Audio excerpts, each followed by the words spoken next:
Sí, parece que sí. Buenos días a todos, embajadores, embajador, muchas gracias por acompañarnos esta mañana en este debate, sin duda, de extraordinaria actualidad. Y mis primeras palabras que sean de agradecimiento para la Fundación Botín, con la que tenemos este acuerdo, nos cede este fantástico local para poder realizar estos debates.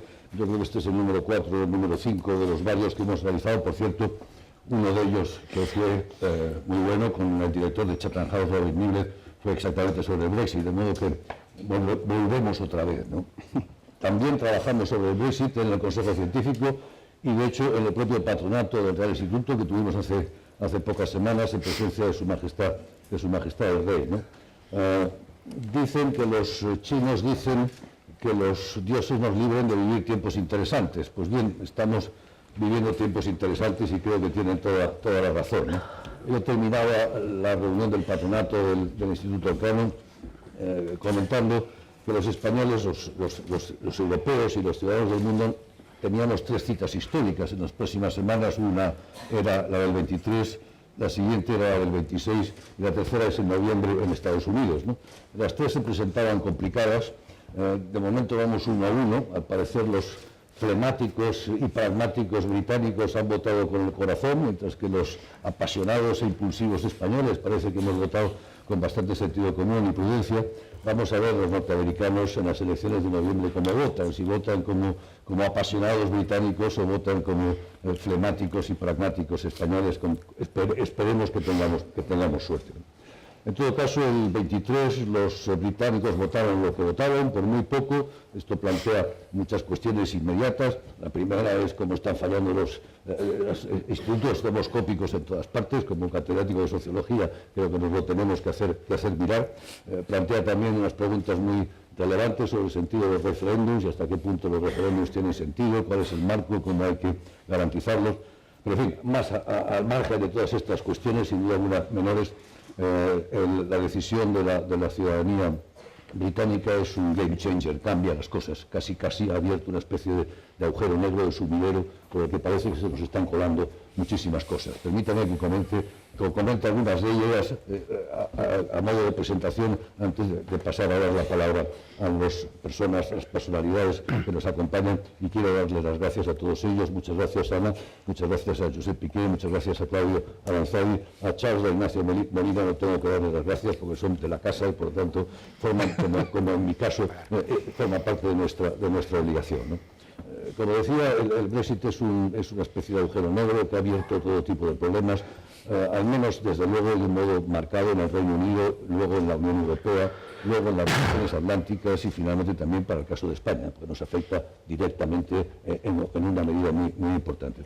El Reino Unido se encuentra, después de la decisión del 23, con una sociedad dividida y enfrentada, con serios problemas internos, con emergencia sorprendentemente en ese país de brotes xenófobos y racistas, algo que no había ocurrido nunca, un país que se caracterizaba justamente por su tolerancia y su multiculturalismo, con serios problemas con Escocia, con serios problemas con Irlanda del Norte, que quiere mantener abierta su frontera con Irlanda del Sur y no sabe si van a poder hacerlo o no, con un partido conservador patas arriba, con un líder Cameron totalmente desacreditado, con líderes alternativos como Boris Johnson también desacreditado, con un partido laborista también patas arriba, con la ciudad de Londres casi en estado de shock, con la City extremadamente preocupada por su futuro. Como vemos, el resultado ha sido tremendo y genera un montón de incertidumbres, ¿no? No menos son las que genera en la propia Unión Europea, ¿no? La primera de ellas es cómo se articula esa desconexión, el artículo 50, cómo funciona, en qué medida, con qué rapidez, cómo hay que activarlo. La segunda es la reconexión. Es muy difícil casarse después de divorciarse, pero esto es un poco lo que se trata más o menos de hacer, ¿no? Pero ¿en qué consiste esa eventual reconexión del Reino Unido con las instituciones europeas?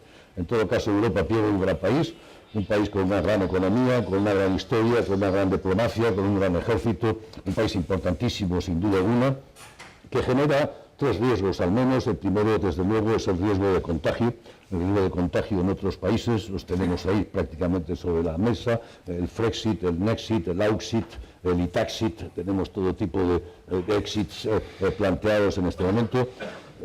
ha generado un enorme daño sobre la reputación de la Unión Europea, sobre el soft power, sobre su imagen exterior.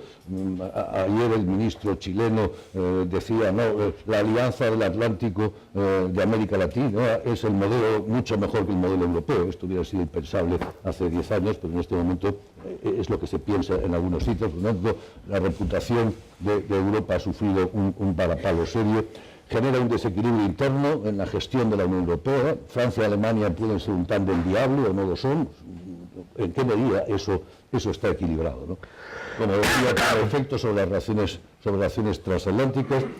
La salida del Reino Unido genera una Unión Europea mucho más continental, mucho más terrestre, menos abierta, menos atlántica.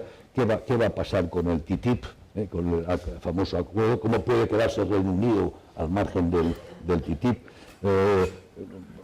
Aleja a Estados Unidos de Europa, la acerca. Ese pivot to Asia de Estados Unidos se ve reforzado por esta decisión o no. Y finalmente tenemos las incidencias que puede tener sobre España, que son sin duda importantísimas. ¿Qué va a pasar con los 250.000 trabajadores que hay ahí en el Reino Unido? Por cierto, 2 hijos míos que viven en Londres, por lo tanto el tema me afecta personalmente. Los 800.000 o más británicos que hay residentes en España, las inversiones cruzadas de España allí, del Reino Unido en España. Como sabemos, en términos de balanza comercial, después de Alemania, España es el país más afectado por una eventual salida del Reino Unido. ¿Qué ocurrirá con el turismo inglés? ¿Qué ocurrirá con el inmobiliario en la costa? ¿Qué puede ocurrir con Gibraltar? ¿Qué puede ocurrir con Cataluña? Ya hemos visto ayer los primeros movimientos que se han producido, la visita de Nicola Sturgeon a Bruselas. En definitiva, una enorme incertidumbre, una enorme dosis de incertidumbre. Si las elecciones nuestras del 26 son importantes, creo, sin embargo, que las consecuencias del 23, del Brexit, son sin duda alguna mucho más importantes, y es un tema de extraordinaria relevancia, ¿no? Bueno, yo pretendo que en este debate no miremos tanto al pasado, cuáles son las causas de lo que ha ocurrido. En los think tanks nos interesa mucho más el futuro, qué va a pasar, qué puede ocurrir, cómo podemos, digamos, mapear el futuro. Y voy a comenzar pidiéndole a los que nos acompañan con una statement inicial, con una afirmación de 5 minutos, y luego les formularé preguntas siguiendo un íter, digamos que es el íter razonable para plantear el tema. De modo que lo primero sería brevemente, en no más de 5 minutos, cómo percibís la situación. Ana, tú la primera, Josep, Piqué, Claudio, y luego Charles y Nacho. A ver, yo estoy de acuerdo que hay que hablar de futuro, pero para hablar de futuro lo primero que tenemos que saber es lo que nos ha pasado. Lo primero que se nos ha pasado es que se nos ha roto un mito fundante de la Unión, la irreversibilidad. Mito que, por cierto, está íntimamente ligado al mito del progreso, al mito de la Ilustración y a otra característica de la Unión Europea como construcción de élites. Todo eso ha volado en pedazos, y tenemos que asumirlo y que no continuar en la misma cuestión. Yo creo que frente a esto derivados hay 3 submitos. La Europa de las velocidades, quedan derivadas de esa idea. La Europa de las velocidades ha quedado claro. O sea, Brexit en el fondo ha sido un catalizador de cuestiones que estaban sucediendo, han precipitado, y ahora estamos en ese momento que en las soluciones químicas empieza la precipitación, y que todavía no ves en cómo va a quedar aquello, cómo se va a poder organizar.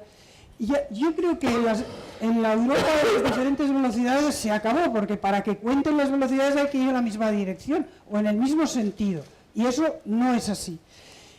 Esa Europa cartesiana también tan de élites y tan europea, de los círculos concéntricos, se acabó. Ya sabemos que no, pero vamos, ya lo sabemos desde hace tiempo. Entonces, queríamos esa idea del chapuceo, del muddling through. Bueno, son círculos, no son exactamente, pero vamos a círculos concéntricos, para nada.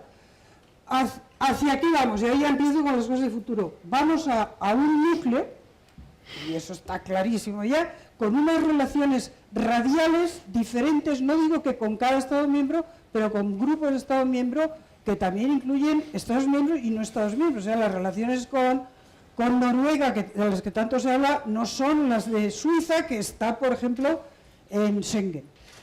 Ese es mi primer comentario. Mi segundo comentario es que la segunda cosa que ha pasado aquí es esa percepción que nos embarga a todos de desorden, de desorientación, de precipitación. Tú has hablado de Inglaterra y de Reino Unido, y por lo tanto no voy a insistir, pero la falta de preparación de nadie.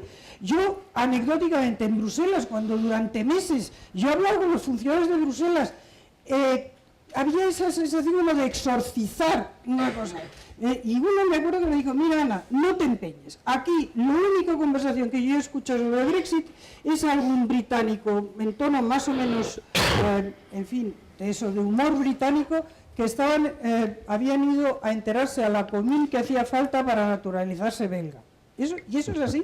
Y sé que no hay preparación. Y esa falta de preparación, y también la hemos visto en las declaraciones institucionales, que se han contradicho, pero lo hemos visto yo voy a dar dos ejemplos que me parecen muy importantes. El nombramiento de Suez.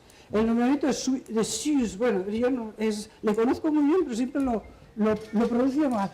Ese nombramiento se hace como por la puerta de atrás, a través de un portavoz, lo hace Tusk. Entonces la comisión reacciona porque realmente lo hace de una forma preemptive, para tomar posiciones. Y la comisión dice que no, que tiene que ser la comisión. Y esa discusión sobre el artículo 50, el artículo 118, ¿quién se tiene que ocupar? Todo eso, verdaderamente, visto desde fuera, es enormemente preocupante. Y el Parlamento Europeo, que hacen una resolución en donde, entre otras cosas interesantes, dicen, y estoy parafraseando, pero dicen más o menos eso, que el Parlamento va a tomar las decisiones que reflejen en la organización del Parlamento el voto mayoritario del pueblo británico que ha tenido lugar, ni tan siquiera dicen lo que ha sido el voto que ha tenido lugar. ¿Qué es lo que quiere decir eso? Pues que ahora en el Parlamento es la cosa de a ver cómo echamos a los presidentes de comisión británicos, a ver cómo quitamos a los ponentes británicos. Y claro, no hay base jurídica, o sea que nosotros que nos entendemos como Estado de Derecho, como construcción en derecho, pues esto da una sensación muy rara. Mi tercer además de esa sensación de desorden, de desconcierto, de precipitación, yo creo que hay una cosa, y es que de repente la retórica sobre la que hemos estado viviendo en gran medida resulta que ya no vale. Pero vamos, es que tenemos los franceses diciendo vamos a dar el gran salto adelante, vamos a hacer... Pero mire usted, si usted tiene que buscar con lupa en las conclusiones del Consejo Europeo de estos 2 últimos días para tener una referencia a un importantísimo papel que es la estrategia global que se presentó y que son 2 líneas que toma nota y que dicen que they have to pursue the work, y dices, ¿pero qué work? A ver, tendrá que ser el Consejo Europeo el que tome las riendas de esto. Y entonces, anegado entre unas directivas que se van a hacer para el mercado interior, una larguísima consideración sobre la inmigración, dices, no, aquí esto, la retórica, señores, ya no vale. Y yo creo que ese es uno de los la otra, ya termino. El otro ejemplo lo dejo al margen, espero que poder volver sobre él. Entonces, al final nos encontramos con 3 posibilidades. Destrucción de Europa. Yo voy a decir que espero que no. Gran salto adelante, ya he dicho que no hay apetito. Desde hace años tenemos, los que son especialistas de derecho europeo, tenemos reglamentos que tienen 28 artículos o preceptos que dan opciones a los Estados miembros. ¿Cómo se aplica eso directamente? A mí que me lo expliquen, pero están ahí publicados en el boletín oficial. No hay apetito de integración, incluso en el mercado interior, y desde hace años. Y ahora lo que tenemos el peligro es de que todo esto, de verdad, bajo la retórica, lo que se está resolviendo es en términos nacionales, en términos de intereses nacionales. Francia sube a la red porque tiene a Marine Le Pen y unas elecciones. Las declaraciones de Holanda hay que ponerlas en el contexto de la política holandesa. Y realmente lo que nos estamos jugando es el futuro. Tú has hablado de España.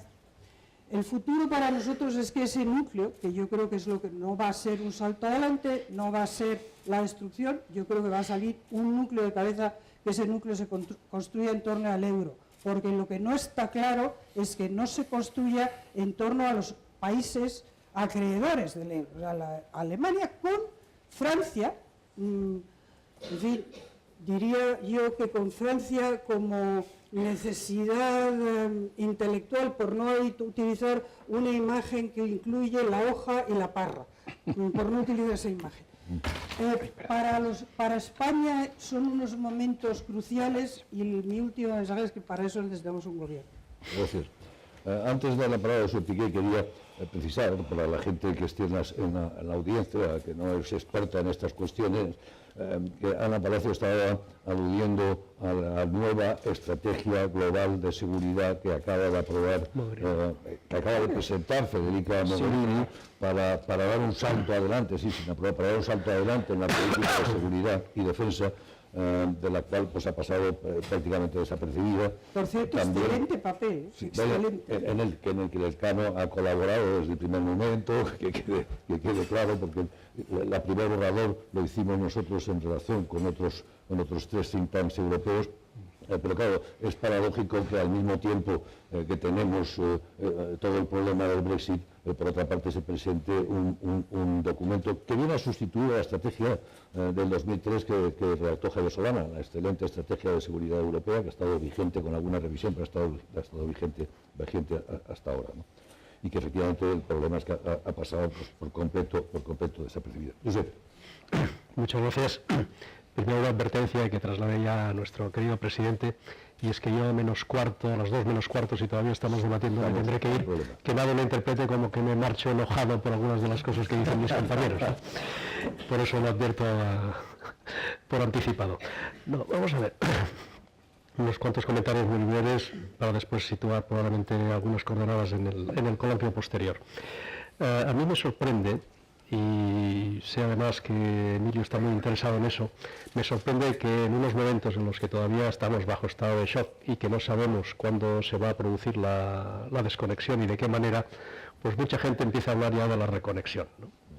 Bueno, está bien empezar a pensar en ello y está bien empezar a elucubrar que si a la noruega, que si a la suiza, que si a la turca o que si a la marroquí, me da lo mismo, pero yo creo que sería un camino erróneo el volver a improvisar y pensar que podemos hacer como en el pasado, que Europa avanzaba y ha ido avanzando pues, de forma un tanto improvisada y a trompicones, ¿no? Europa tiene una crisis de identidad clarísima y que tiene que resolver, que debemos saber qué queremos ser de mayores, y sin saber eso es muy difícil establecer después las reglas de juego y la relación que se pueda tener entre un país que ha dicho que se quiere ir y los que queremos continuar, ¿no? Y lo mismo digo respecto al Reino Unido. El Reino Unido, bueno, pues ha aprobado en referéndum el Brexit, pero para que nos diga qué tipo de relación quiere tener con la Unión Europea, probablemente tiene que reconstruir sus propios consensos internos. En el Reino Unido se ha producido un cataclismo político, ¿no?, que tiene como efecto 3 fracturas muy serias y muy graves. Una es la fractura generacional, y los que se van a morir han decidido por el futuro de los que tienen futuro, y este es un tema políticamente muy serio. Después hay una fractura interna en Inglaterra, entre un Londres dinámico y las grandes ciudades y la Inglaterra, para entendernos, rural o menos dinámica. Y luego hay una fractura nacional, y hemos hablado de Escocia y hemos hablado de Irlanda del Norte. 3 problemas políticos de enorme magnitud que el Reino Unido deberá de resolver, para después poder decir el Reino Unido lo que quiere en su relación futura con Europa es eso, sobre la base de consensos internos, que en estos momentos se han dinamitado por completo. Y lo mismo cabe decir respecto a la Unión Europea. Lo ha dicho Ana con muchísima claridad. Lo peor de todo lo que nos ha sucedido es que nos hemos dado cuenta de que la historia puede volver, de que las cosas pueden ir para atrás, de que esto ya no podemos considerarlo como irreversible. Y la historia de Europa está suficientemente plagada de dramas, de sangre, de muerte y de tragedia, como para que no nos tomemos este tema absolutamente en serio. Y por lo tanto tener que decidir qué tipo de Europa queremos, para después poder establecer qué relación tenemos con un Reino Unido que creo que todavía no sabe exactamente qué relación quiere tener con Europa, porque no tiene ya consensos internos. Y ese yo creo que tiene que ser el doble debate en estos momentos. Uno nuestro, específicamente europeo, la idea de un núcleo con efectos radiales puede ser, y yo no sería tan radical en cuanto a que no pueden existir diferentes velocidades. Sí, si decidimos que la dirección es más o menos avanzar hacia un proyecto de contenido político y no solo económico, creo que sí, que a partir de ahí puede haber diferentes velocidades y geometría variable, pero en cualquier caso ahí avanzo también un tema para el coloquio. Para mí el papel fundamental lo tiene que jugar Alemania. Probablemente debe parecer que eso no es así, y Alemania debe ir acompañada de otros para que parezca que es una cosa pues más global y más común y más consensuada, ¿no? Pero sin el liderazgo claro de Alemania creo que es imposible definir qué tipo de construcción europea vamos a poder hacer, o en cualquier caso vamos a poder ir avanzando. Un último comentario. Yo estos días he visto mucha preocupación en el mundo empresarial, en el mundo económico, y por lo tanto un gran énfasis en las repercusiones económicas, cómo va a afectar al comercio, cómo va a afectar al turismo, cómo va a afectar a las empresas, a las transacciones financieras. Todo eso es muy importante, pero muchísimo más soluble, muchísimo más gestionable que los problemas políticos a los que he hecho referencia. Ahí hace falta una gran altura de miras, hace falta, perdón por la expresión tan tópica y tan manida, auténtico sentido de Estado y visión de futuro y visión estratégica y abandono de los intereses coyunturales y a corto plazo. Y lo malo es que todos seguramente somos muy escépticos respecto a que los dirigentes políticos, tanto en Europa como en el Reino Unido, sean capaces de trascender sus intereses inmediatos y nos planteen a los ciudadanos europeos qué es lo que de verdad tienen en la cabeza para un horizonte de los próximos, por lo menos, 10 años. Muchas gracias. Y justamente ayer comentaba Angela Merkel que se han tomado decisiones para los próximos 20 días, pero que los hombres de Estado tienen que pensar para los próximos 20 años. Ese es el problema de la decisión que se ha tomado con el Brexit. Claudio. Simplemente dos observaciones. La primera, que se ha hablado con una enorme frecuencia del grave problema que supone la incertidumbre, tanto desde el punto de vista económico, financiero como político, pero quizás hay otro problema más gordo, que es el que nos acabemos introduciendo en una senda de negociación mal orientada, o que conduzca, digamos, a una situación de divergencia. Se ha dicho que esto va a ser un divorcio no amistoso, pero los divorcios no amistosos no excluyen que sean divorcios cooperativos. Es decir, por remitirnos al tradicional juego del dilema del prisionero, los prisioneros o los jugadores no necesitan ser amigos, saben que si no hay colaboración, el comportamiento racional de ambos les va a llevar a actuar como halcones y llegar a una situación claramente subóptima. ¿Por qué digo que es preocupante la situación actual, el comienzo de la negociación? Bueno, si nos preguntasen, por lo menos si me preguntasen a mí, dado por supuesto que el Brexit ya se ha producido y que no se puede volver hacia atrás, aunque evidentemente hay muchos en el Reino Unido que están hablando de que hay posibilidades, de que no, bueno, yo lo veo difícil, ¿cuál sería, digamos, el desenlace óptimo, en mi opinión? El desenlace óptimo, en mi opinión, sería, desde luego, el que minimizaría el impacto económico, sería, se ha hablado suficientemente, Noruega, ¿no? El espacio económico europeo con Noruega, es decir, integración en el mercado interior, contribución al presupuesto y aceptación de las 4 libertades. ¿Qué problema tiene el caso noruego? Evidentemente las 4 libertades, y de hecho si uno lee, basta con leer, por ejemplo, los artículos de los periódicos británicos en estos momentos, los más sensatos, ¿qué es lo que piden? No, EEA minus. Es decir, Noruega menos, o por lo menos con una salvedad específica en el tema de la libertad de circulación de personas. Otros mantienen posturas más arrogantes que implican que hay algunos políticos británicos que parece que no se han enterado de la situación. No sé si, supongo que bastantes de ustedes habrán leído un artículo del que sería, digamos, el equivalente a nuestro ministro de Relaciones con las Cortes, ahí le llaman the Leader of the House of Commons, el otro día en el Financial Times, increíble de arrogancia antes a la hora de plantear la negociación, absolutamente increíble. Pero supongamos que predomina la política, digamos, del sector más sensato, la de Noruega minus, ¿no? Hombre, ¿eso se puede reconducir? Pues difícilmente, porque realmente yo creo que por parte de la Unión Europea, si hay algo irrenunciable, es a aquellas extravagancias británicas que tienen que ver, por decirlo así, con un tufillo xenófobo, independientemente de los aspectos prácticos. Es decir, Yo creo que, por ejemplo, en una negociación con el Reino Unido se puede ser flexible en la negociación sobre los servicios financieros. ¿Por qué? Pues porque el Reino Unido tiene una ventaja competitiva adquirida de la que es bueno que se siga beneficiando el resto de Europa. Yo creo que no hay ningún problema a que se sea extraordinariamente flexible en la negociación. Donde no se puede ser flexible en la negociación, y ahí por volver, digamos, a la teoría de juegos... Perdón. Siempre ocurre. Yo creo que la Unión Europea debe mantener una estrategia a la Ulises. Es decir, oiga, mire usted, para empezar, que quede claro, este punto es innegociable.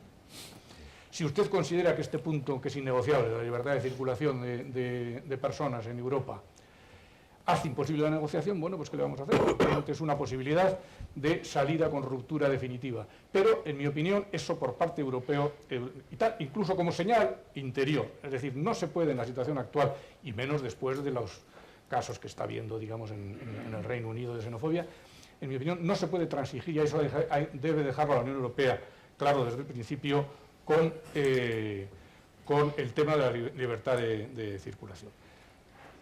Con esta situación previa, ¿cómo se va a una situación de convergencia? Bueno, pues es difícil, pero si después de lo que ha ocurrido, que ha sido una demostración de frivolidad de una gran parte de la clase política británica, estamos confiando en lo que ha sido una larga tradición de pragmatismo, yo creo que siempre hay alguna posibilidad de buscar, si no un Noruega minus, un Noruega con alguna modificación que les permita salvar la cara, asumir el coste político ante su electorado de aceptar una cosa que realmente no han votado los británicos. Eso, yo creo que la única posibilidad de acuerdo es que los políticos británicos acaben convenciendo a sus electores de que realmente, bueno, pues que tendrán que aceptar una cosa que no han votado.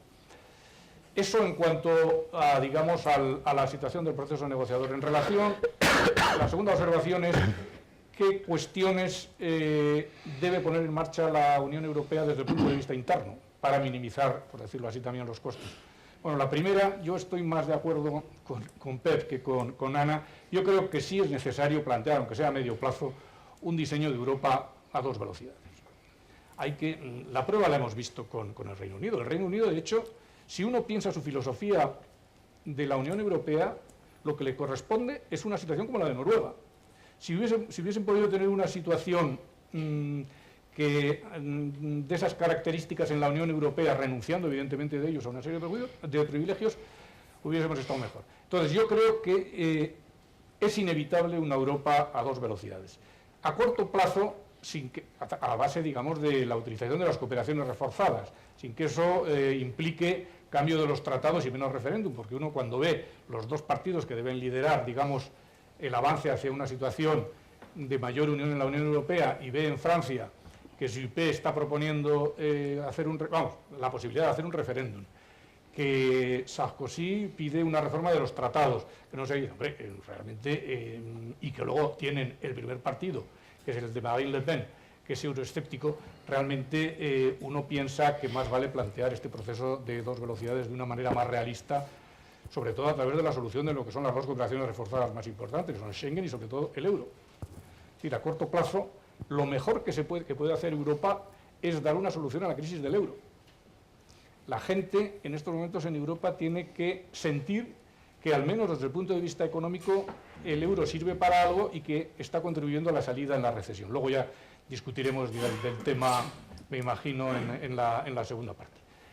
Y la tercera cuestión, que es difícilmente soluble, es el eterno debate, crear un espacio público europeo, y si no se consigue un espacio público europeo, adaptar las instituciones a la fragmentación, por decirlo así, de los demos europeos. Eso, como es un problema que hasta ahora se ha revelado insoluble, pues habrá que reflexionar cómo se soluciona en el futuro. Nada más, dejo el resto para la intervención posterior. Muchas gracias, Claudio. Charles, aparte de la intervención inicial, tú eres medio británico, medio español, o totalmente británico y totalmente español, y quería preguntarte un poco sobre la situación interna del Reino Unido, además de la presentación inicial, y muy en concreto, ¿va a haber Brexit o no? Porque en este momento hay un serio debate, ha cundido el pánico, empieza a haber todo tipo de reacciones en contra. Gidon Rachman publicó en el Financial Times hace 3 días un artículo diciendo que no va a haber. John Kerry lo que nos dice es que hay que walk back, hay que caminar en marcha atrás. Martin Wolf ayer también pasteleaba con el tema. Es decir, se empiezan a inventar todo tipo de fórmulas para obviar lo que ha sido un referéndum. Me gustaría que contestaras a esta pregunta, porque si no, todo lo demás pues sobra, ¿no? Muy bien, pues buenos días a todos. Muchas gracias, presidente. Y empiezo con un poco de humor. Yo soy un tuitero dicharachero. Twitter es una gran fuente de sabiduría y durante estos días se impuso rápidamente un hashtag muy simpático que era Twitter in 5 words. Perdón, Brexit in 5 words, ¿no? Brexit en 5 palabras. Y 3 me llamaron mucho la atención, ¿no? Primero, la sabiduría práctica. Get yourself an Irish passport. Obtenga un pasaporte irlandés. Bueno, añado una con un poco de mala idea atribuida a Boris Johnson. We have no actual plan. Realmente no tenemos ningún plan, cosa que, como decía Ana Palacios, se está poniendo rápidamente de manifiesto. Uno simpático que se refiere a la división generacional a la que hacía referencia Josep Piqué. Worst present from grandma ever. Peor regalo de mi abuela jamás. Y los que hemos recibido malos regalos sabemos lo duro que es eso. Y una muy filosófica y profunda. Simple lies beat complex truths. ¿No? O sea que hay mucha gente inteligente en Twitter, no debemos subestimar. No lo digo por mí mismo, evidentemente. Crisis política, Emilio. Bueno, efectivamente, como ya se ha dicho, tenemos una situación realmente sorprendente. Por un lado, David Cameron ha dimitido, a pesar de que 80 de sus diputados inmediatamente después salieron en defensa suya, incluidos todos los miembros de su gabinete, Boris Johnson y otros que habían hecho campaña a favor del Brexit, es decir, que realmente de repente se dieron cuenta de la magnitud de lo que habían hecho. Y por otro lado tenemos un líder laborista, Jeremy Corbyn, que ha perdido una moción de confianza por 172 votos contra 40 y que en cambio dice que no se quiere ir, que interpreta que el partido le ha elegido legítimamente, democráticamente y por lo tanto no se va a ir. Esto significa, en mi opinión, que los dos partidos tienen ahora mismo evidentemente un problema de liderazgo brutal. Los dos van a ir a congresos en octubre y ya están proliferando los candidatos. Esta misma mañana se ha movido mucho el banquillo conservador, aparte del inevitable Boris Johnson y Michael Gove, animado a aparecer por su mujer, que ha filtrado por equivocación un correo electrónico.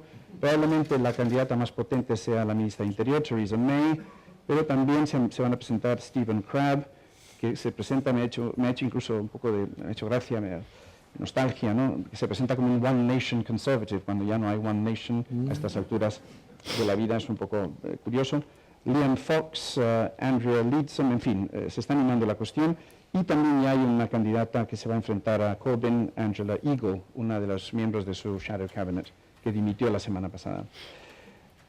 Todo esto significa que es muy difícil contestar a la cuestión que planteaba Emilio. Efectivamente, hay un debate constitucional y no quiero dejar de señalar una cuestión, ¿no?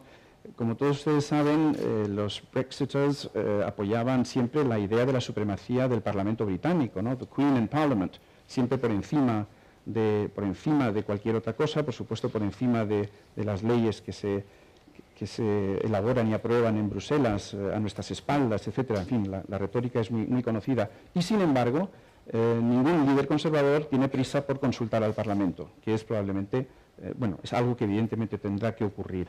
Constitucionalmente no se puede invocar el artículo 50 sin consultar al Parlamento.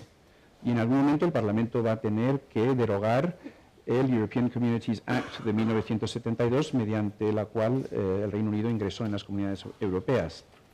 Las preguntas que nos hacemos, por lo tanto, ¿es posible evitar Brexit, constitucionalmente hablando? Sería posible si el Parlamento soberano decidiera votar en contra de implementar el artículo 50. Y, por cierto, se podía votar en contra de implementar el artículo 50 no por europeístas, sino simplemente porque a partir de ese momento empieza a correr el reloj, que es lo que nadie quiere. porque como comentábamos antes, comentaba con Ana Palacio antes de empezar, una vez que empieza a correr el reloj, solo hay 2 años de plazo y ese es un plazo extraordinariamente breve, ¿no? Por lo tanto, el Parlamento podría hacerlo, pero evidentemente esto sería un escándalo político de enorme magnitud. Difícilmente Cameron podría sobrevivir políticamente a esa decisión y por lo tanto todo me hace pensar que David Cameron no va a acudir al Parlamento, será, como él ya ha sugerido, su sucesor que tenga que lidiar con esa cuestión. Otra duda constitucional se refiere a la autoridad de los parlamentos de las asambleas regionales, la Asamblea de Escocia y la Asamblea de Irlanda del Norte. De nuevo, los constitucionalistas parecen estar de acuerdo en el sentido de que el Parlamento británico tiene un veto que invalidaría cualquier decisión de las asambleas de Escocia y de Irlanda del Norte, pero de nuevo tenemos otro choque de trenes, otro choque de legitimidades, es decir, tendríamos 3 legitimidades en liza, la escocesa norirlandesa, la del Parlamento británico y la que se ha manifestado a través del referéndum. Por lo tanto, un desastre absoluto. Una pregunta, y esta idea que también se ha avanzado de convocar elecciones, que en el fondo serían elecciones plebiscitarias acerca de Europa sí, Europa no, bueno, con lo cual sería una especie de referéndum bis. Es un escenario que efectivamente yo creo que se abre a partir de que haya nuevos líderes, es decir, a partir de noviembre, de octubre-noviembre puede producirse una votación. Lo que pasa es que, de nuevo, los que han aprobado, sigue produciéndose en cierta medida ese choque de legitimidades, ¿no? Es decir, los que han obtenido el triunfo, yo creo que en fin, de forma absolutamente sorpresiva, difícilmente van a permitir que un resultado, que otro tipo de manifestación de la voluntad democrática les prive de su éxito, ¿no? Entonces, ¿cómo se va a activar el artículo 50? Bueno, esa es la pregunta. Esa es la pregunta, efectivamente. Porque si no, estamos en un limbo perpetuo. Sí, es que yo tengo dudas sobre si se va a aplicar alguna vez, se va a activar alguna vez el artículo 50. Bueno, vale.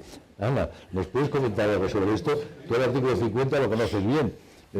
Sí, ¿Es posible que no se active nunca el artículo 50 y que continuemos en esta situación del limbo?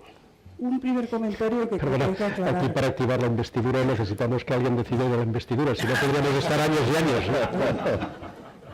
Yo no estoy en contradicción con esa idea de velocidades, pero velocidades dentro de ese diseño, que ya no es el diseño cartesiano de círculos, ni es el diseño que todos avanzamos, es el diseño en el fondo de la historia universal desde el punto de vista cosmopolita, es ese avance ya no.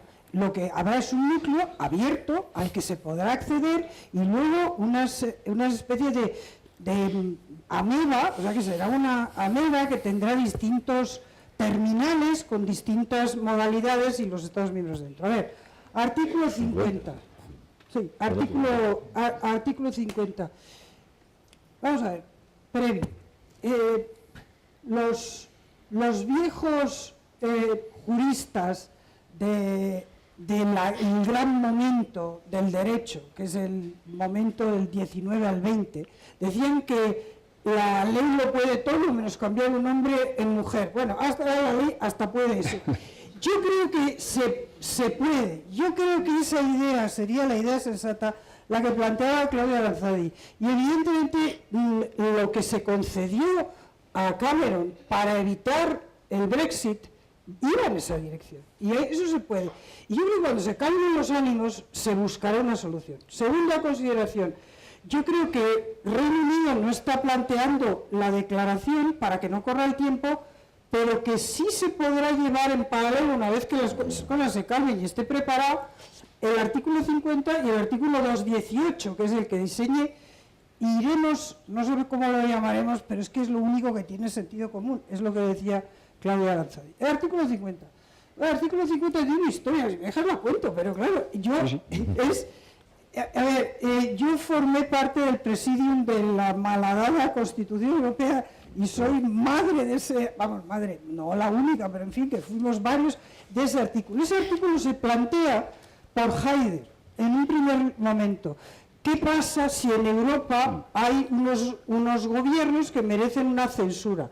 Con Haider ahora nos parece ridículo, pero cuando Haider es elegido se discute qué medidas toma para aislarnos sanitariamente a Haider en aquel momento. Y entonces la reflexión es, Ahora van a entrar unos estados que no tienen tradición democrática, que vienen del comunismo. Y si nos encontramos en una situación que realmente nos estamos encontrando, el artículo 50 se ha invocado, perdón, el artículo 7, que es el artículo que se mete en el tratado, un artículo que permita sancionar y privar a un Estado miembro de sus derechos.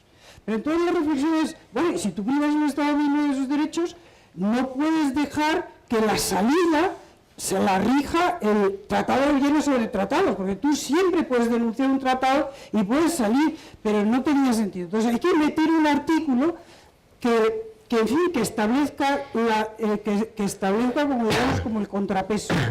Y entonces ahí es donde salen los 2 años, porque el miedo era, yo Estado sancionado, Estado X sancionado, que dice, pues yo en estas condiciones me voy y pongo en la mesa, claro, la idea era, y oye, que me voy, que no me sancionéis porque me voy, pero luego arrastra los pies y vamos para siempre con un Estado que está ahí, digamos, entre comillas, no contribuyendo o siendo una dificultad. Y entonces se hace ese artículo en donde se meten estos 2 años, que no estaban pensados para nada, estaban pensados para que no se pudiera aprovechar del tiempo de hacer durar una situación.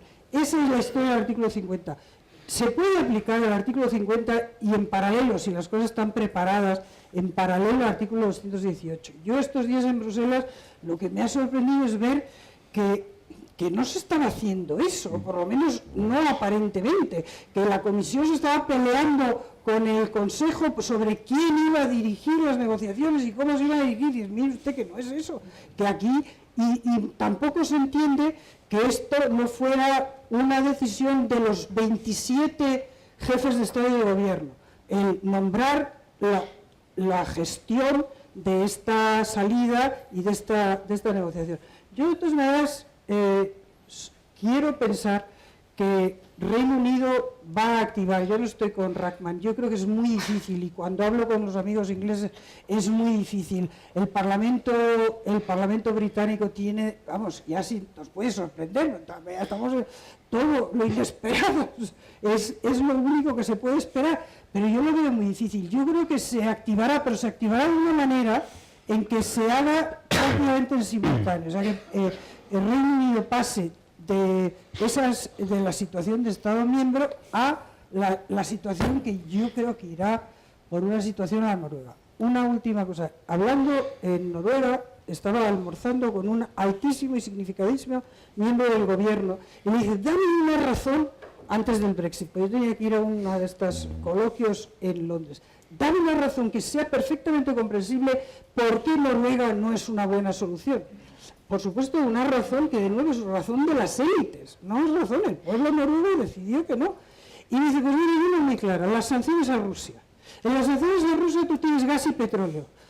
En materia de gas son muy acomodaticias, en materia de petróleo son durísimas. ¿Por qué? Porque el petróleo sí nos interesaba a nosotros y no estábamos en el Consejo Europeo para decidir. Entonces, claro, lo que no entiendes es que el Reino Unido, ahora cuando tenía una situación de construcción europea, que es en el fondo la que se corresponde con su filosofía, pues ahora quiere entrar en una situación de Noruega que es prácticamente lo mismo, solo que no decide. Pero es así, el pueblo habla, ¿no? En todo caso, si no se activa el artículo 50, la situación para el Reino Unido es muy negativa, porque no participa de las instituciones comunitarias, ya es una unión, pero es a 27. No, participa de todas excepto del Consejo Europeo. O sea, los funcionarios siguen estando, los miembros del Parlamento Europeo, siempre, y los miembros del Parlamento Europeo no se dice nada, y el tratado se sigue aplicando en su plenitud, y lo único que se dice es, a partir de la declaración, el Reino Unido no participa de las reuniones del Consejo. No, en el resto no. Vuelvo a decir que visto con perspectiva, nos dices, oiga, el problema aquí es voluntad política, porque hay otros artículos, y voy a citar uno que es un artículo completamente distinto, 255, que es el que crea una comisión para examinar a los candidatos de jueces y de abogados generales de Luxemburgo. Ese artículo no dice nada, pero tuvimos la enorme suerte de tener un presidente que hizo decir el artículo y que impuso una conducta. Si aquí hay sentido común y liderazgo y voluntad política, con el artículo 50 se puede hacer perfectamente bien un tránsito razonable que tú dices, no, decía Josep, que a él no le preocupa la parte económica. Yo creo que me preocupa bastante menos que la política. Bueno, vamos a ver, yo creo que lanzaríamos un mensaje de serenidad, de seguridad a los mercados, a las bolsas, en fin, que se puede hacer, pero evidentemente se puede hacer siempre que haya liderazgo, voluntad política y sensatez y sentido común, y que no se esté, como se está en estos momentos, aprovechando esta situación de confusión en términos nacionales, de elecciones o de intereses, de combates que son puramente nacionales de los Estados miembros. Nacho, Ignacio, una de las consecuencias que se ha comentado es el riesgo de contagio, ¿no? El efecto dominó que puede, y el riesgo moral que conlleva.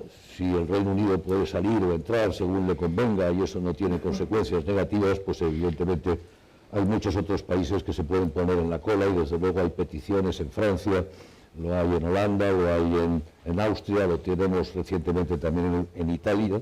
¿Cómo ves eso? ¿Cuál es el riesgo real y cómo se puede cancelar ese riesgo sin que ello conlleve una actitud, digamos, de venganza frente al Reino Unido y de humillación del Reino Unido? Hay un trade-off muy complejo ahí que no es fácil de administrar, ¿no?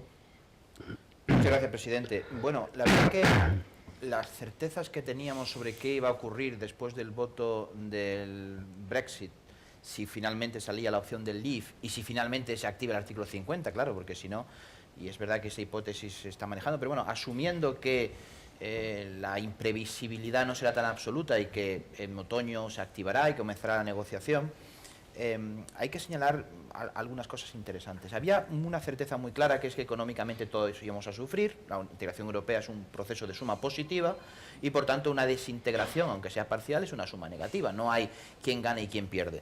Por tanto, el saldo para empezar es negativo para todos. Pero luego había, junto a ese elemento que es sobre todo en la parte más puramente económica o de las políticas sectoriales, del mercado interior, medio en términos de empleo, de flujos comerciales, de establecimiento, inversiones, en todas estas cosas que incluso han sido analizadas en algunos modelos, luego había dos elementos más políticos y más nebulosos, por tanto, uno positivo y otro negativo. El positivo era, bueno, hagamos de la necesidad virtud y que esta salida del reluctant partner, pues que sirva para que los demás, que llevamos mucho tiempo sufriendo los palos en la rueda, pues quizá, bueno, en fin, yo soy escéptico con esto, pero es verdad que esta era la nebulosa, o está planteada como algo positivo. De hecho, el propio ministro de Asuntos Exteriores de España lo plantea como una posibilidad y ha habido muchos análisis en este sentido. Bueno, y luego está la nebulosa negativa, que es, bueno, el problema no es tanto si el Reino Unido sale y somos capaces de categorizar esa herida, que ya es en sí mismo muy difícil, sino qué ocurre si los demás, otros Estados miembros lo imitan, ¿no?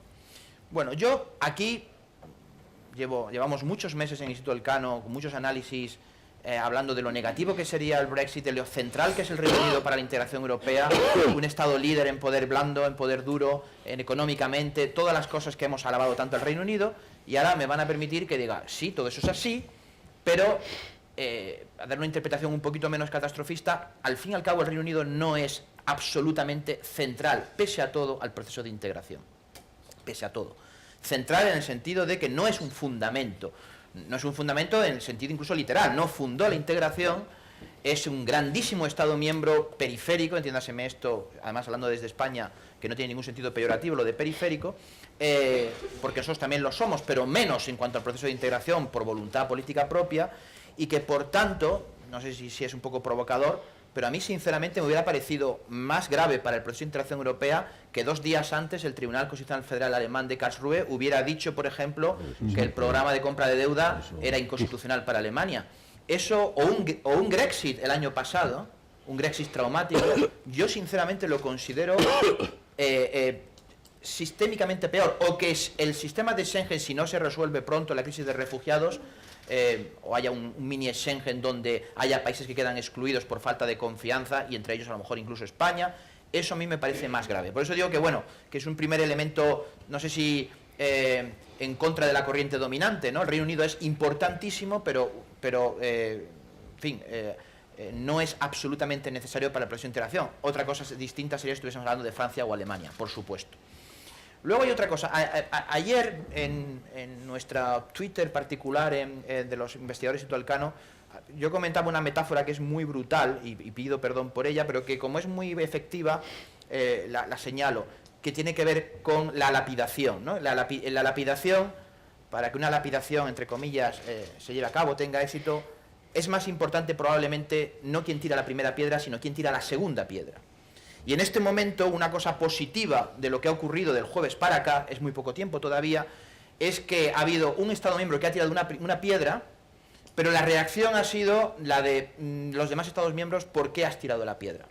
Ha sido una reacción, digamos, la reacción intelectual y política en todos los espectros ideológicos, salvo, obviamente, en aquellos partidos políticos más claramente eurófobos, ni siquiera en los euroescépticos moderados, ni siquiera en el partido de Beppe Grillo, en el partido gobernante en Polonia, en Hungría. No ha habido una reacción de shock y decir: no es esto, y os habéis equivocado, y no vamos a tirar la segunda piedra. Entonces, este es un elemento positivo, porque cuando en una lapidación hay solo uno que tira la piedra, evidentemente la lapidación ha fracasado.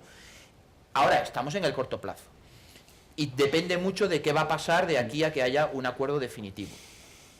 Yo creo que, además, ha habido algún sondeo, no sé si lo han visto, por ejemplo, en Suecia está ahora mismo, ha habido unos sondeos en este momento y ha aumentado el grado de europeísmo, ¿no? Por señalar un Estado miembro que tampoco fue fundante y que también tiene una relación con la integración europea complicada. Hay solamente 2 estados en este momento. Luego está la preocupación por qué pasa con Le Pen en Francia, con el AfD en Alemania, los propios Grillini en Italia, pero ahora mismo solamente hay 2 estados donde parece que hay una opinión pública de queremos un referéndum, que son 2 países importantes, pero Austria y Países Bajos. En el resto del continente yo no veo ese peligro en el corto plazo. Ahora bien, claro, si hay un acuerdo con el Reino Unido en el cual el Reino Unido crece su economía por encima de... y esto es una cosa muy antipática, porque obliga, o el incentivo de la Unión Europea es castigar al Reino Unido, que le vayan mal las cosas. Y eso es algo muy terrible, porque nunca a ninguna organización política, bueno, nunca desde que pasó, desde por lo menos el siglo XX o después del siglo XX, le interesa que a su vecino le vaya mal, ¿no? Es una de las grandes lecciones esa, que en el mundo globalizado, que el entorno sea próspero y sea seguro es bueno. Y ahora tenemos, sin embargo, una cosa muy incómoda, muy molesta, que es un incentivo para que haya un efecto de demostración de que eso les ha salido mal, para que no haya imitación. Y bueno, esto es lo que a mí me preocupa más. Yo, si te parece, me paro aquí. Solamente quería hacer una pequeña observación, no sé si humorística, pero no es humorística, tiene que ver con lo que se ha señalado antes, Ana, sobre la estrategia global de la Unión Europea. Yo recuerdo que cuando en enero de 2009 llegué al Instituto Elcano, me acuerdo que el director, entonces subdirector de investigación, me decía: bueno, a ver cuándo resolvemos pronto este periodo de reflexión. Estábamos todavía con el Tratado de Lisboa, ¿no? Y estaban los checos que si no querían ratificarlo, porque tenemos muchos proyectos. Uno de ellos nos interesa mucho hacer una buena reflexión en España sobre la PAC. Yo recuerdo aquello, ¿no? Y entonces, desde 2009, cada año, cuando hacemos mi plan de actuación, yo digo: bueno, este año a ver si hablamos de la PAC. Pero claro, vino la presidencia española, vino la crisis griega, vino la propia crisis de deuda española, vino la crisis de refugiados, han habido tantas cosas, pero ayer me descubrí, bueno, ya se van los británicos, ya no vamos a tener que hablar de la PAC, o por lo menos Pero lo que quería decir no era exactamente esto, sino que qué mala suerte tiene la integración europea, que los 2 grandes ejercicios estratégicos de contenido sustantivo, no de mirarnos el ombligo sobre nuestras instituciones, que fueron aquel ejercicio de reflexión que dirigió Felipe González se le encargó el año 2008 y lo presentó el 9 de mayo de 2010. Si alguno recuerda, el 9 de 2010 fue el famoso ECOFIN, dramático, que entre otras cosas le costó la presidencia del gobierno a Rodríguez Zapatero un año más tarde, y la entrega del documento de estrategia de Federica Mogherini ha coincidido con esto. Es decir, que cuando realmente 2 veces que hemos pensado, porque el documento de Felipe González hablaba sobre demografía, energía, innovación, y hablaba sobre las reflexiones estratégicas de gran calado, han quedado, es que ni siquiera han estado, no ya en la primera página, es que ni siquiera han estado no ya en las páginas interiores de los periódicos, es que ni siquiera las conclusiones del Consejo Europeo, y eso es lo que a mí en este momento me preocupa más, que volvemos a unos nuevos años donde no hablaremos de la PAC. Bueno, eso me preocupa menos, donde no hablaremos de los grandes desafíos importantes, porque de nuevo lo urgente y el ombliguismo institucional europeo nos va a llevar a eso. Y mientras tanto la globalización sigue ahí fuera, claro. Sí, señor. Lo que Van Rompuy llamaba una tormenta en el océano geopolítico, en un discurso excelente. Antes de pasar a preguntas y respuestas con la audiencia, yo no quisiera obviar el tema de España y de qué posición tiene que adoptar España en todo este proceso. Y tenemos la suerte de tener dos exministros de Exteriores, y me temo que os vais a tener que mojar un poquito en cuestiones de política española, ¿no? El tema nos afecta en muchas dimensiones, entre otras cosas porque este es un país claramente beneficiado por la Unión Europea y claramente europeísta. Un europeísmo un poco desfalleciente, pero todavía relativamente alto, y a su vez muy afectado por todas estas cuestiones. ¿Cuál tiene que ser la posición de España en Bruselas en relación con todo este proceso? Primero Josep y luego Ana, y Claudio también, si quiere hacer algún comentario. Bueno, siguiendo un poco con las notas de humor que han ido saliendo, lo primero que tiene que hacer España es tener gobierno. Y una vez tengamos gobierno, pues saber qué política exterior podemos desarrollar y cómo la podemos consensuar en el Parlamento.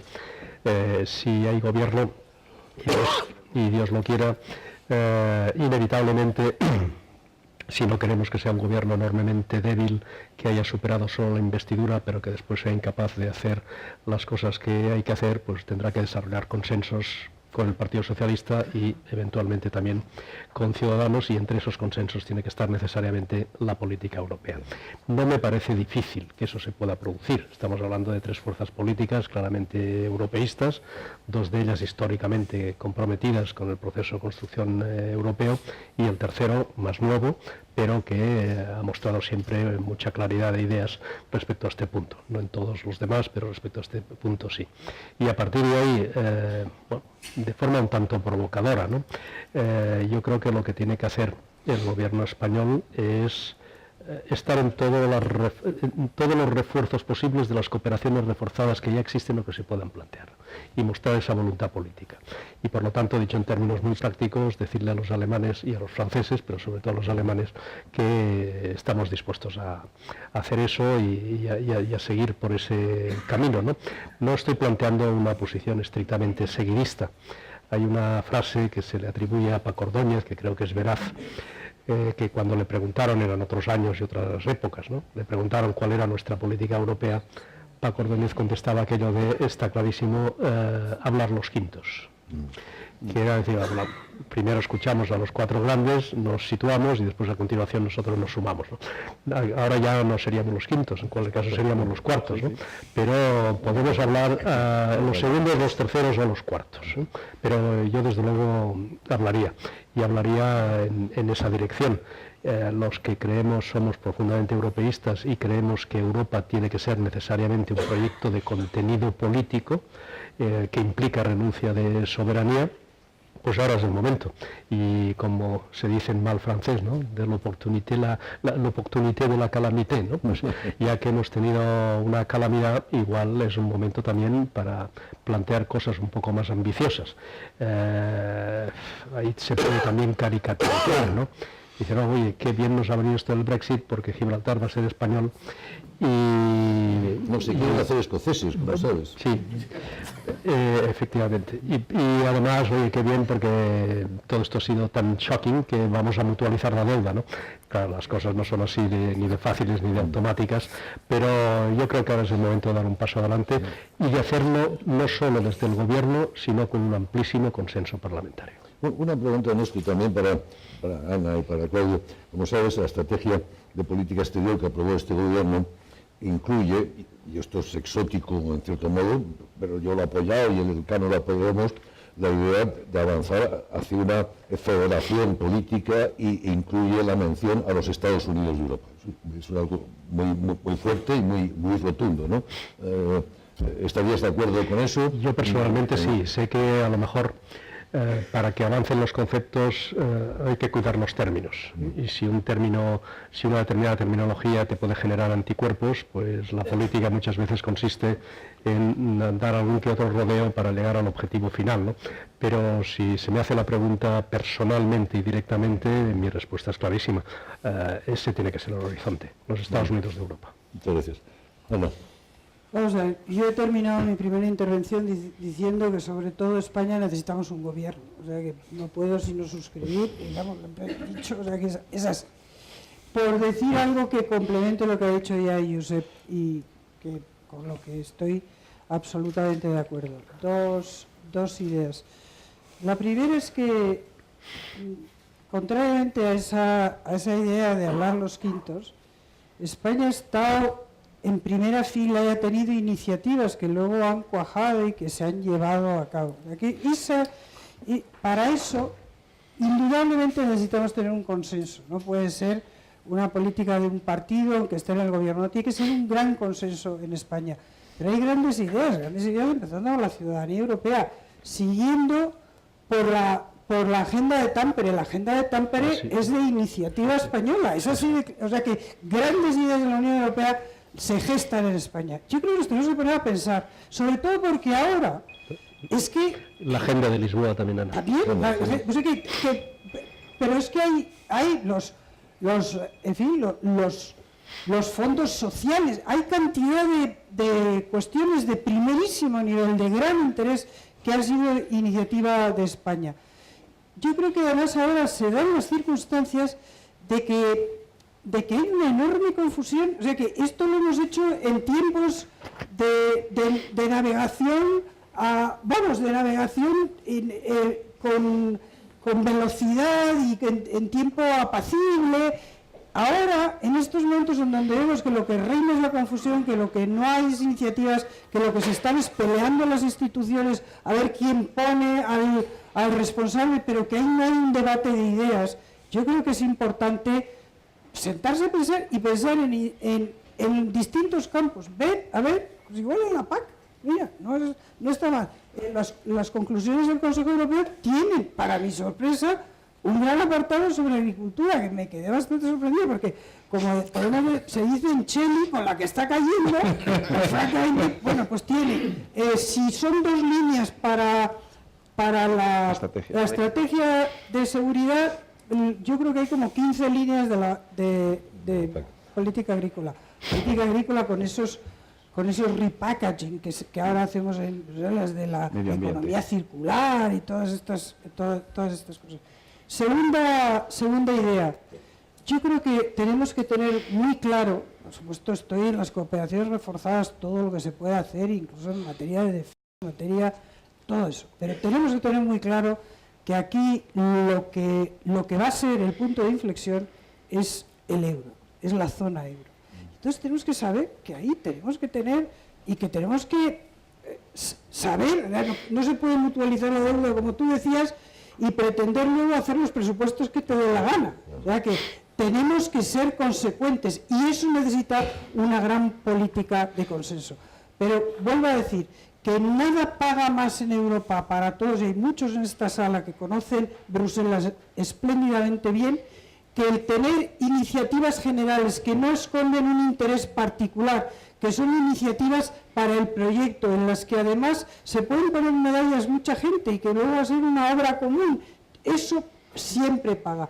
Y en última instancia, Bruselas también es un zoco, o sea que España tiene sus intereses y tiene que defender sus intereses, pero la defensa de esos intereses no se puede hacer nunca suma cero y no se puede hacer en un solo tablero. La defensa de esos intereses hay que hacer abriendo muchos tableros en donde no tienes ningún interés más que el interés general europeo y luego acomodando y siendo consecuente en aquellos tableros en donde tienes carne en el asador, que se dice. A ver, la gran cuestión, ahí llegamos a que la gran cuestión es el euro, la gran cuestión es el gobierno, es tener un gobierno fuerte. Eso es algo que evidentemente sin eso no empezamos ni a hablar.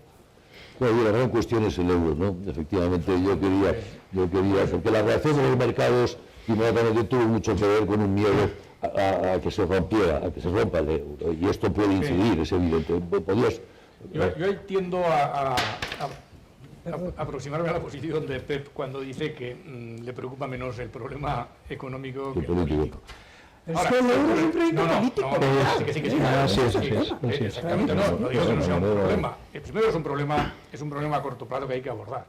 Ante una situación de enorme incertidumbre, de volatilidad financiera, de dudas sobre el sistema bancario europeo. Hombre, ya nos han dicho el Banco de Pagos de Basilea, Draghi, no sé qué, que en relación a la situación que se creó con Lehman Brothers, ahora tenemos, tanto desde el punto de vista de capital como liquidez, una situación mucho mejor y por lo tanto no va a ocurrir nada. Bueno, con las crisis financieras nunca se sabe. Es decir, las crisis financieras se conoce el comienzo, pero las posibilidades de desestabilización siempre están ahí. Entonces, hay un problema a corto plazo. Atentos a Italia, Claudio.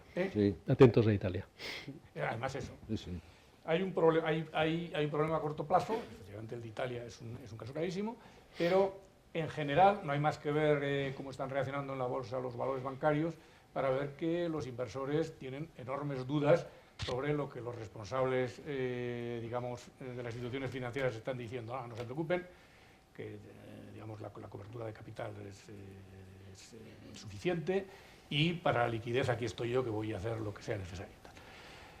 Por lo tanto, la primera cuestión es enfrentar a las posibilidades de inestabilidad derivadas de la volatilidad, de la incertidumbre.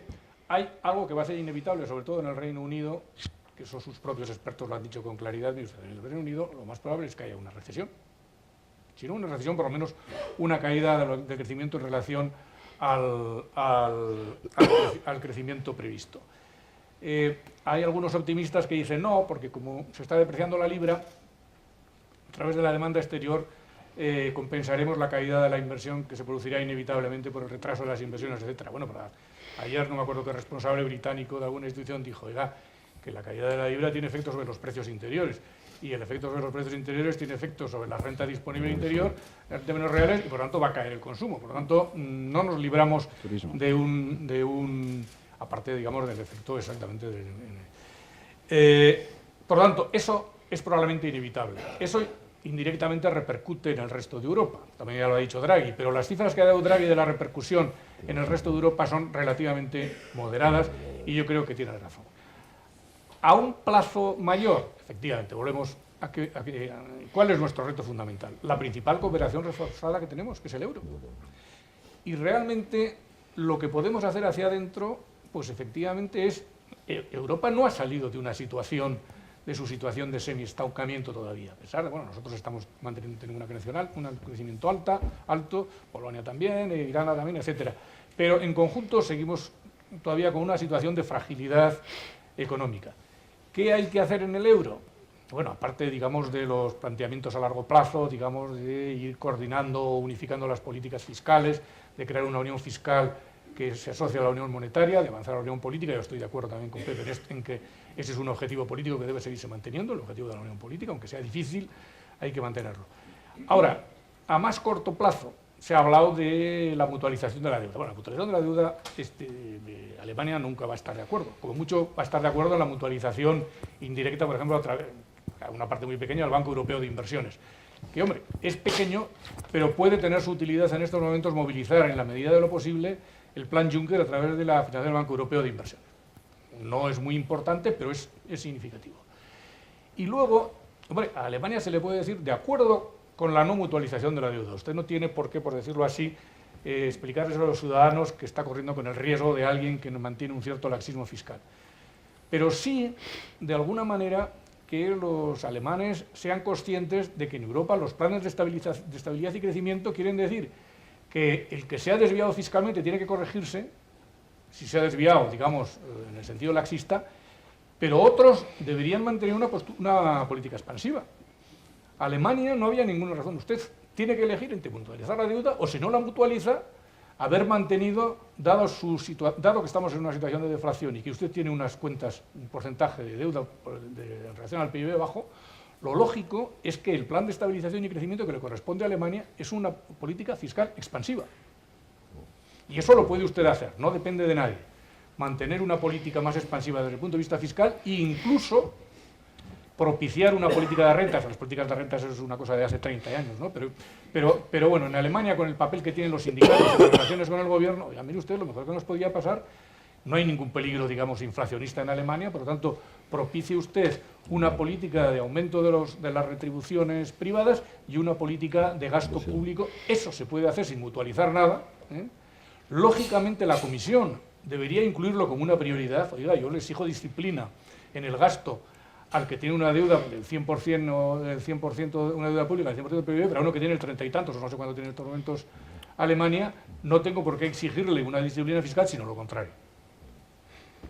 Sí, si me permites, Emilio, un desahogo. Sí, adelante y pasamos al... Un desahogo y un par de comentarios. Inmediatamente. ¿Por qué ha perdido la campaña el bando partidario de la pertenencia, ¿no? Yo creo que hay dos cuestiones que Cameron ha hecho rematadamente mal, aparte de convocar el propio referéndum, claro está. Uno es, en ningún momento se ha rebatido esta idea de que Europa está a punto de dar ese paso histórico hacia la creación de un superestado europeo, ¿no? El superestado europeo, para bien o para mal, ni está ni se le espera. Como se ha dicho muchas veces y recientemente aquí, ¿no? No hay apetito entre nuestras opiniones públicas y, desde luego, entre nuestros gobiernos. Pero David Cameron no ha sabido rebatir eso, no ha querido rebatir eso, porque en el fondo él piensa que sí, es verdad. Es decir, en el fondo él, su corazoncito latía al mismo ritmo que el de Nigel Farage y Boris Johnson, ¿no? La segunda cuestión que tampoco han sabido rebatir es esta idea bastante infantil, ¿no? e impropia del siglo XXI, de que existe realmente la soberanía nacional entendida en sentido clásico, ¿no? A mí la frase que más me ha gustado de toda la campaña ha sido la de John Major, cuando ha dicho: ¿quieren ustedes soberanía nacional en el siglo XXI? Vayan a Corea del Norte.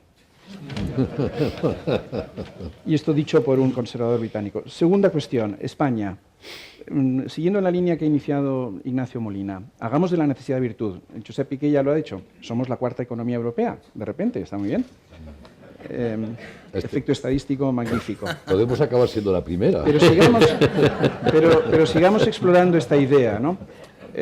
Es evidente que hay una crisis de liderazgo en Europa y es muy evidente, nosotros lo constatamos constantemente en nuestras conversaciones con nuestros amigos y colegas franceses, es evidente que Francia, sobre todo, está buscando nuevos socios. Francia está absolutamente insatisfecha, radicalmente insatisfecha con su relación cada vez más asimétrica con Alemania. Y esto nos lo transmiten miembros del gobierno, gente de think tanks, representantes de la opinión pública, etc. Por lo tanto, aquí hay una oportunidad para España. De hecho, creo que no es un secreto si comento que el hecho de que el Real Instituto Elcano haya abierto una oficina en Bruselas en cooperación con el IFRI de París, el principal instituto francés de relaciones internacionales, tiene quizás alguna relación con esta inquietud. Italia también se está reposicionando en el tablero europeo. Italia, que era el sick man of Europe, bueno, está adquiriendo ciertos hábitos. Se habla a veces de Italia como se hablaba antes de España, ¿no? Cosa que también es bastante llamativo. Y por último, ayer estuve en Portugal y por primera vez en muchísimos años escuché cosas asombrosas en boca de funcionarios portugueses. Su preocupación es que al abandonar Reino Unido en la Unión perdemos el principal socio atlántico, el principal socio que mira hacia el Atlántico, y nuestros amigos portugueses nos decían: España y Portugal quizás deberían empezar a trabajar juntas un poco. Como saben todos aquellos que trabajan en estos temas, España y Portugal prácticamente no hacen nunca juntos nada, ¿no? Porque, en fin, por motivos atávicos varios, ¿no? Y por último, y quizás esto es lo que más me interesa subrayar, el euro, por supuesto, es lo central, pero lo central es la globalización. Mi conclusión del referéndum Brexit es la globalización, estúpido, ¿no? No es la economía, es la globalización. Nosotros, los europeos, nos dimos una institución llamada Unión Europea para maximizar los beneficios de la globalización y minimizar las posibles consecuencias negativas de la globalización. Y lo que estamos comprobando día a día, nos lo están diciendo nuestros ciudadanos, es que la Unión Europea está fracasando en esta tarea. En buena medida está fracasando en esta tarea. Los niveles de desempleo inaceptables en nuestros países del sur, en fin, hay muchísimos indicios de que esto está fracasando. Por lo tanto, yo creo que hagamos también de la necesidad virtud en este ámbito, es decir, tomémonos en serio la necesidad de encauzar y de embridar la globalización. Efectivamente, Jacques Delors dijo hace mucho tiempo: la respuesta europea a la globalización es la Unión Europea y no el regreso al Estado-Nación. Bueno, es el momento de abrir el debate. Adelante, luego allí, luego aquí, luego ahí al fondo. Alfredo Tobías, de la Universidad Hebrea de Jerusalén. Hay un principio parlamentario, creo, muy importante, del que no se ha hablado, que es la libertad de conciencia de los parlamentarios en el voto. ¿Por qué digo esto? Porque se nos ha dicho que el hecho de que el Parlamento británico tenga una opinión contraria al pueblo con respecto a la permanencia en el Reino Unido no puede dar lugar a que, de todas maneras, Gran Bretaña, el Reino Unido, se quede en la Unión Europea, porque sería un escándalo político. Esto se nos ha dicho aquí y en otros casos. Pero yo digo, ¿cómo va a ser que los parlamentarios británicos, que tienen que tomar en cuenta un referéndum consultativo, pero que tienen que ratificar eso, ¿cómo va a poder ser que haya parlamentarios que, porque estadísticamente haya salido que su constituency ha votado por salir, pero ellos piensan que hay que quedarse, cómo se les puede obligar contra su conciencia a votar por salir? Con lo cual yo llego a la conclusión que puede darse una situación en que estos parlamentarios, cuando el señor Cameron presentase esta petición de ratificación, esos parlamentarios dirían: yo me abstengo. No digo yo voy a votar por, estoy en contradicción con lo que mi constitución ha dicho, yo me abstengo, me parece legítimo, por el principio de libertad de conciencia. Y en realidad lo que ocurriría es que el Parlamento británico matemáticamente votaría por quedarse debido a estas abstenciones y no pasaría nada. Y aunque aquí se diga que sería un escándalo político, conociendo el pragmatismo inglés y el hecho de que el mismo Boris Johnson, y lo dicen muchos artículos, les hubiese gustado quizás que el pueblo hubiese dicho quedarse, bueno, simplemente por y lo dice el Financial Times, pues yo no lo veo esto como una cosa imposible. Por lo tanto, mi diagnóstico es que el Brexit no tendrá lugar.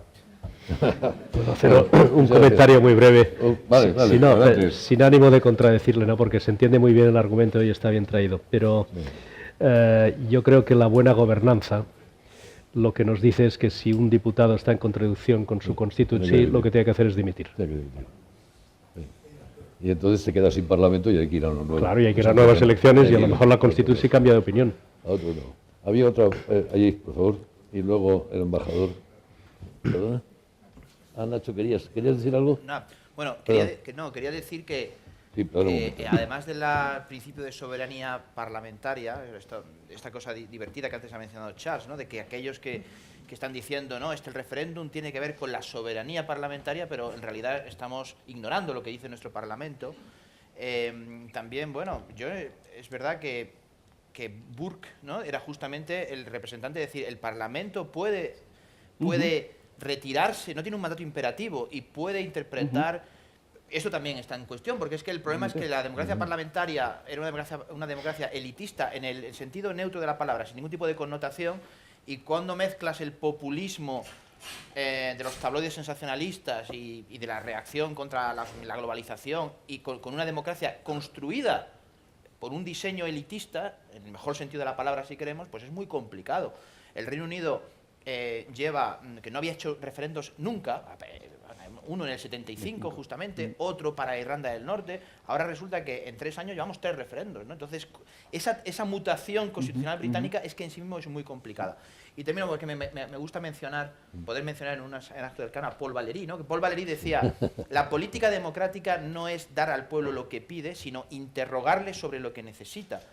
Lo que pasa es que ha habido una campaña y ni si el propio Cameron ha interrogado de verdad, sinceramente, honestamente, a los británicos sobre lo que necesitaban, porque comenzaba sus mítines diciendo: yo no me creo en la Unión Europea, yo soy tan euroescéptico como vosotros, pero he llegado a un acuerdo muy bueno en febrero y votadme. Claro, eso no es interrogar al pueblo sobre lo que necesita, eso es ser un cínico, y el resultado es el que ha habido. Perdón. Muchas gracias. Adelante. Sí, muchas gracias, presidente. José María de la Torre. Si yo hiciera Twitter, pues en este momento diría que un refrán inglés muy conocido, que es every cloud has a silver lining, ¿no? Es decir, hemos llegado al Brexit, esto es así, y no tiene tampoco mucho sentido llorar sobre la leche derramada. Pero claro, el Brexit abre una etapa de oportunidades, todas las que se abren una etapa de oportunidades. Y yo creo que eso es lo que nos debemos preguntar. ¿Cómo hemos llegado al Brexit? Al Brexit no se ha llegado por casualidad, no se ha llegado porque el pueblo británico sea un pueblo de imbéciles ni de descerebrados, en absoluto. Se ha llegado porque, aunque se hace recaer toda la responsabilidad sobre el pueblo británico y de alguna manera sobre sus políticos, yo me pregunto que algo mal habrá hecho Bruselas para que lleguemos a esta situación. Y eso es algo que yo no he oído aquí. Y me gustaría que alguien apuntara alguna idea en ese sentido, sobre todo teniendo en cuenta que las tendencias centrífugas británicas no son las únicas que existen en la Unión Europea y que el Brexit, por mucho que queramos aislarlo en una cápsula, puede ser el detonante que abra la caja de Pandora en el futuro. Estamos viendo esas tendencias centrífugas en Francia, en Holanda, de alguna manera en Italia, yo creo que en Dinamarca también existe, y por eso creo que es la oportunidad de preguntarnos qué ha hecho mal Bruselas y cómo se debe reformar la Unión Europea para evitar este tipo de episodios en el futuro. Una buena pregunta. Es curioso porque el Brexit puede funcionar efectivamente como un detonante de un efecto dominó, o al contrario. Al contrario, como una vacuna frente a tentaciones sucesivas. Y en cierto modo lo que Bruselas está intentando es transformar el riesgo de lo primero en lo segundo, es decir, en una vacuna. Pero no lo tiene fácil. A mí, perdonadme que diga una cosa, es que Bruselas somos nosotros. Es que aquí, ¿qué hemos hecho? Lo que se hace en Bruselas, no. Y yo le recordaba a Charles antes, he participado en muchos de estos debates de los Wargames que han organizado, y a mí me chocaba la parodia que gente culta hacía de lo que Bruselas. No, mire usted, Bruselas no es un ente despegado, Bruselas es lo que nosotros hacemos de Bruselas. Y una de las cosas que hay que sacar a la luz es ese doble lenguaje que se ha producido siempre en la construcción europea y que resaltaba Juncker muy bonito en la intervención que tuvo en Roma, que decía, mire, yo lo que ha cambiado ahora es que durante muchos años, y yo llevo, y es verdad que está ahí desde que antes que se pusiera Schuman a la cosa, lleva ahí toda la vida. Y dice, yo siempre he visto que los Estados miembros venían a Bruselas con sus intereses, pero que siempre había ese momento europeo, en el, como antes decíamos, España tiene que defender, por supuesto, defender los intereses, pero también entender que esto no es un juego a suma cero, que hay otros tableros en los que tú puedes jugar interés europeo, ganar aliados y buscar, buscar simpatías para cuando tú tienes que poner de verdad encima de la mesa. O sea que yo, eso de culpar a Bruselas en uno de esos wargames, yo no me permito nunca hacer, hacer bromas o hacer sobreentendidos en inglés cuando estoy con ingleses, porque normalmente reaccionan violentamente y tienen la ventaja de que es su lengua materna. Pero claro, la parodia que hacía de eso, de Bruselas, ¿y qué hace Bruselas? Y dije, mire usted, he estado marcando cruces en todos los lugares comunes. Le han faltado dos cosas: la curvatura de los cucumbers y el bienestar de los animales en el zoológico. ¿Cómo tenían que ser las vitrinas de los oficios? Pero mire usted, eso no, es que no es así. Desde luego la segunda, que fue una iniciativa de sus activistas pro derechos humanos de los animales. Esa contradicción que ahora funciona mucho, los derechos humanos de los animales. Bueno, pues es así. Bruselas somos nosotros. Bruselas será lo que queramos nosotros. Y lo que no podemos hacer es, como se ha venido haciendo mucho, es las cosas buenas. Todo es el gobierno. Nosotros, a ver, que nosotros hemos estado en el gobierno y que, hombre, a ver, la política es así. Pero no se puede, y todo lo malo es la culpa de Bruselas. No se puede. Esto lo que dice Durão Barroso es la nacionalización de los éxitos y la europeización de los fracasos. No, yo le haría un comentario por analogía, ¿no? Pero que creo que viene a cuento. Muchos de ustedes sabrán que yo soy catalán. Y en determinadas circunstancias, como las presentes, a veces puede parecer una maldición bíblica, ¿no? Porque todo el mundo te pregunta pero vamos a ver. Yo he escuchado también muchas veces, oiga, algo habrá hecho mal Madrid, ¿no? De nuevo esa especie de ectoplasma que no sabemos muy bien. Madrid somos todos nosotros, somos los españoles que votamos en las diferentes elecciones, ¿no?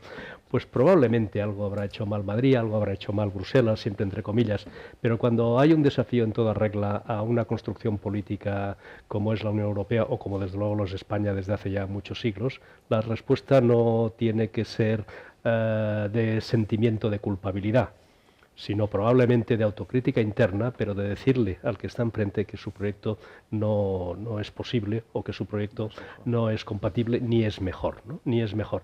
Y luego ya veremos, ¿no? Probablemente siguiendo con la analogía, puedo estar de acuerdo en una cosa.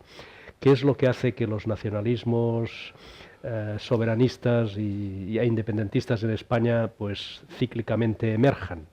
Pues hay una correlación directa, pero de signo contrario, con el atractivo del proyecto global, del proyecto conjunto, ¿no? Y por lo tanto, en esa analogía sí que yo podría estar. El nacionalismo catalán o el nacionalismo vasco emergen y devienen independentistas cuando pueden argumentar que el proyecto común no es atractivo y que fuera podría estar mejor. Probablemente lo que nos ha pasado, y ahí sí que le podría dar la razón, es que en los últimos años, sobre todo, yo creo que después del fracaso de la Constitución Europea, hemos dejado de presentar al proyecto europeo como un proyecto atractivo para el conjunto. Y mientras no recuperemos eso, pues lo tendremos mal. Y parte de la culpa de todo ello la tienen los propios estados y los propios líderes políticos nacionales que sistemáticamente le han echado la culpa de todo lo malo que tenían que hacer. La europeización de los brevemente, porque me gustaría darle perdona, por ejemplo, migratoria. Realmente, todo lo que haya que modificar sobre equivocaciones e insuficiencias de la Unión Europea, bueno, habrá que hacerlo. Ahora, no creo yo que los fundamentos de los que han votado el Brexit en el Reino Unido o los fundamentos de los seguidores de Marine Le Pen en Francia tengan que ver fundamentalmente con el mal funcionamiento de Bruselas. Eso es instrumental, es decir, tienen mucho más que ver con reflejos xenófobos, populistas, que tienen otros orígenes que con una cuestión estrictamente de funcionamiento de verdad de las instituciones. Cuando uno ve la propaganda que se ha hecho en el Brexit en el Reino Unido, lo que se da cuenta es que ha habido una pura y simple demagogia, aparte de mentiras. Entonces, claro, realmente no es que dejo de lado que efectivamente hay cosas para reformar, pero no creo yo ni que en la motivación fundamental de los votantes del Brexit en el Reino Unido, ni en la motivación fundamental de los euroescépticos de otros países de Europa, incluida Dinamarca, lo que motive eso sea el mal funcionamiento de Bruselas. La motivación tiene raíces ideológicas, en cierto modo, mucho más peligrosas, que ahondan en el retorno de la xenofobia, etcétera, y luego en otra cuestión muy clara también, que hemos tenido una gran recesión a partir del 2008. En un contexto de gran recesión, pues mire usted, todo se desvía hacia vías políticas difícilmente controlables. Muchas gracias. Eso vale para España y para Europa. Exactamente. Una aquí y luego inmediatamente allá al fondo. Sí, Juan Antonio Yáñez Barnuevo. Quisiera agradecer a todos sus contribuciones. Han sido muy interesantes, muy positivas y muy útiles. Querría, prosiguiendo esta conversación y esta reflexión, traer a cuento un artículo publicado por George Soros al día siguiente del Brexit. Y él avisaba de que esto podía ser disgregación que él no deseaba, obviamente, aunque obviamente la prensa moscovita se encargó de presentarlo de otro modo. Y él lo que advertía de ese peligro serio del retroceso de todo el proyecto europeo, invitaba a una reacción en el sentido, por parte de los dirigentes europeos, en el sentido de relanzar el proyecto europeo sobre nuevas bases, reformarlo y completar la Unión Económica y Monetaria, que no se ha completado nunca del todo, y darle un sentido político, además de dar una respuesta eficaz a la crisis de los refugiados, etc. Es más fácil decirlo que hacerlo, evidentemente. Pero está claro que toda entidad política actúa fundamentalmente por una reacción de autopreservación. Y ahora mismo la Unión Europea necesita esa reacción de autopreservación, no solamente de lo que es ahora mismo, sino de lo que pretende llegar a ser, de lo que puede llegar a ser. La pregunta que quiero dirigir a todos es, estos próximos 2 años, no solamente por el artículo 50, sino por el calendario que se nos presenta, es lo que llaman los franceses un parcours du combattant. Va a haber un referéndum constitucional en Italia en el otoño, que no sabemos cómo va a salir tampoco. Va a haber elecciones el año que viene en Francia y en Alemania, sumamente importantes, también en Holanda y quizá en algunos otros países. ¿Cómo vamos a sobrevivir todo eso, pero no solamente muddling through, sino con una idea que vaya más allá de todo eso? Gracias. Muchas gracias. Vamos a coger otra pregunta más, por lo menos, allá al fondo. Gracias. Soy Rafa Panadero de la cadena SER. La pregunta va dirigida al señor Powers, porque es en principio el que ha hablado de la política interior británica, pero me gustaría saber también las valoraciones del resto de invitados. Mientras estamos participando en este interesante debate, haya saltado la noticia que Boris Johnson no va a presentarse, no va a ser candidato ni para ser líder del Partido Conservador, ni para aspirar a... Dios es grande en el Sinaí. Es quizá otra muestra más de la irresponsabilidad absoluta. O quizá del miedo que da gestionar esa situación que se ha creado. Me gustaría saber su opinión sobre cómo puede afectar esto a que realmente al final se busque alguna fórmula para no aplicar ese artículo 50. Él ha sido, recordamos, la cara más visible del Brexit y ahora parece que da un paso atrás.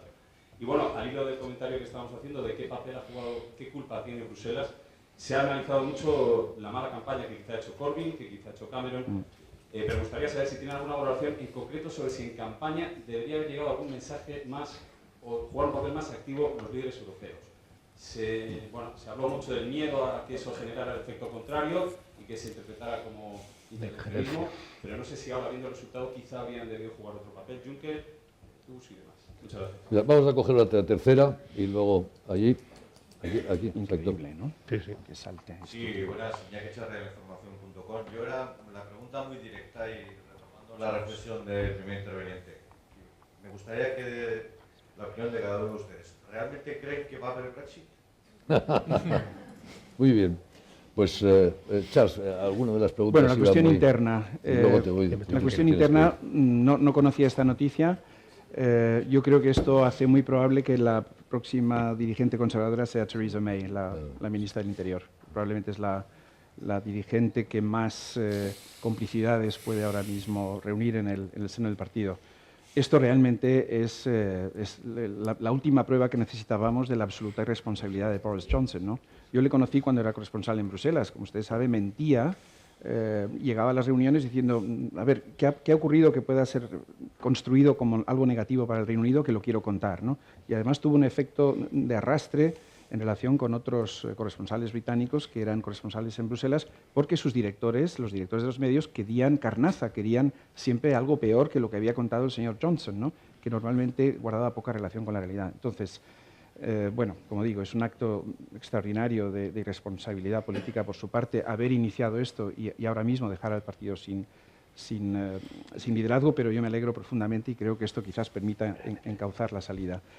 Vinculándolo brevemente a lo que se planteó antes sobre la europeización de nuestros fracasos y nuestros errores. En buena medida, esta campaña ha girado, como saben, en torno al tema de la migración europea, fundamentalmente comunitaria. El Reino Unido se equivocó absolutamente. El gobierno Cameron se equivocó drásticamente en relación con su política migratoria, cosa que no hicieron Francia y Alemania tras producirse la ampliación al este. Por lo tanto, lo que ha hecho el gobierno conservador es trasladar a la opinión pública británica un error suyo de cálculo. Calcularon que llegarían 20.000, 30.000 polacos, húngaros, checos, etcétera, y llegaron centenares de miles. Es un ejemplo, creo, perfecto de esta tendencia a europeizar nuestros perdonas que te interrumpa, porque es que Josep Piqué se tiene que marchar. Muy brevemente, respecto a la última pregunta, ¿no?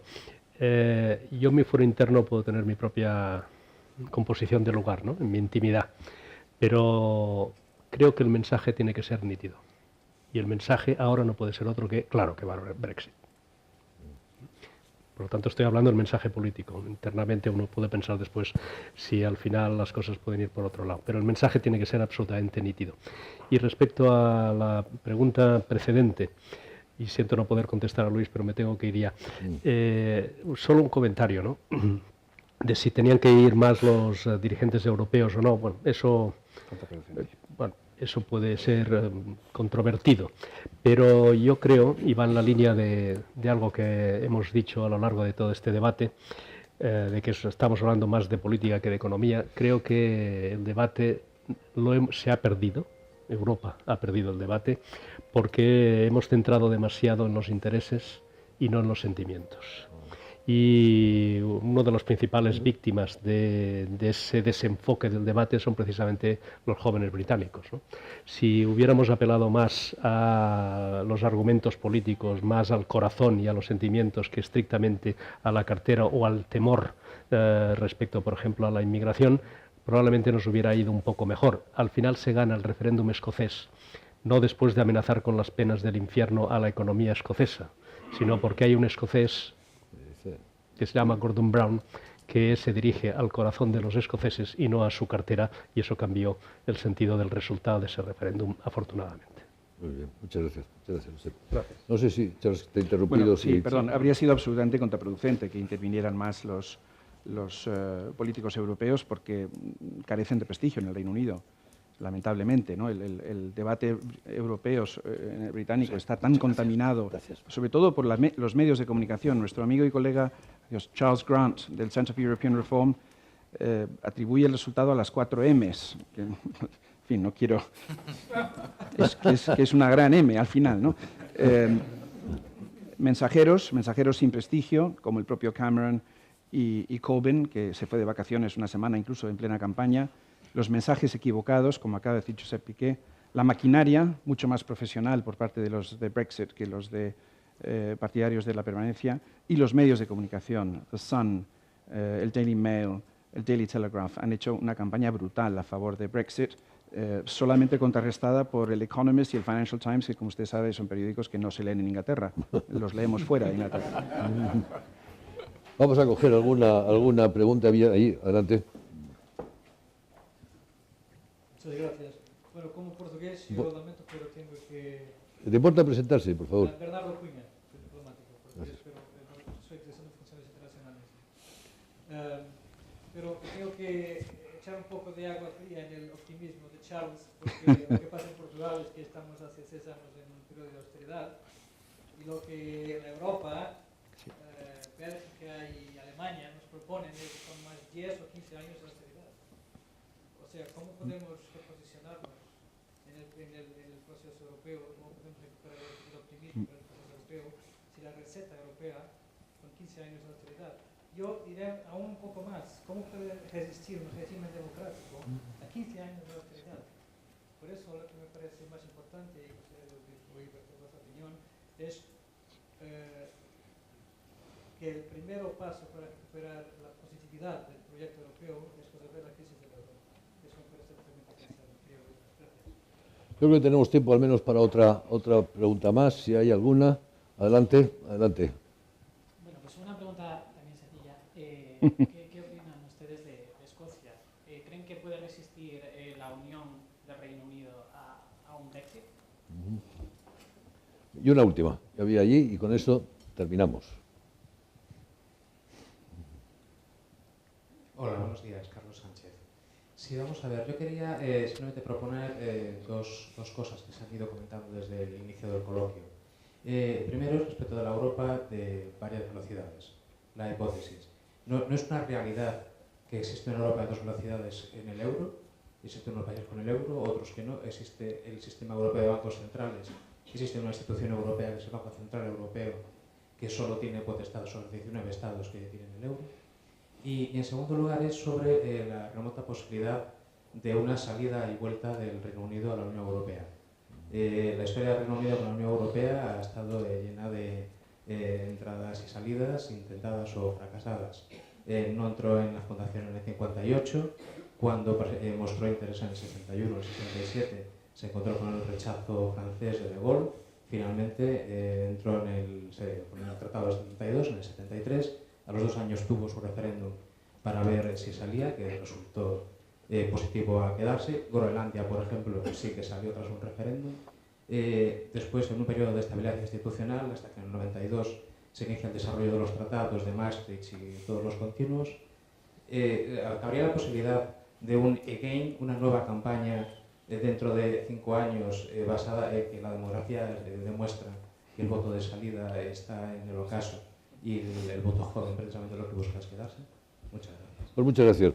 Bueno, para hacer los, digamos, intervenciones finales, Nacho, Charles, Claudio y tú, ¿les parece? Y ya levantámoslo. Bueno, adelante, han sido Ignacio. muchísimas preguntas, entonces, y como somos 5, contestaré algunas cosas solamente, porque además seré breve. Recuerdo cuando el Tratado Constitucional era muy importante en el año 2005, la transparencia, y había que hacer un texto porque era la Constitución. Y luego cuando aquello fracasó y se decidió el Tratado de Lisboa, era una cosa muy divertida, porque los británicos pedían que no hubiera tratado, porque si había un tratado, pues parecía que la Constitución, esto que decían, no, la Constitución se mete por detrás, y lo pedían también los holandeses y los franceses, ¿no? Hasta el punto...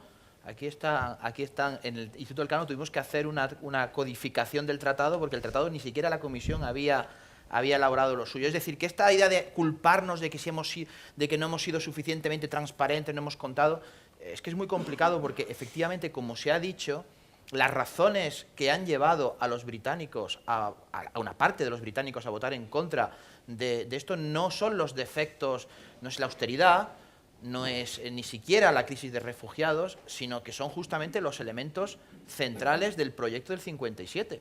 Entonces, hay un rechazo contra eso, con lo cual no podemos echarle la culpa a Europa. A Europa le podemos echar la culpa a nosotros todos, como bien dice Ana, de muchas cosas que hemos criticado muy fuertemente y que nos parecen mal en relación con la crisis de refugiados, con la gestión de la austeridad, pero no en esto, porque claro, si ha habido un rechazo a la libre circulación de personas, si ha habido un rechazo a el hecho de que haya un tribunal en Luxemburgo o que haya una comisión que proponga normas y a un sistema de decisiones supranacional, pues entonces no podemos llegar a la conclusión de que la culpa es de eso, porque entonces sería una enmienda absoluta.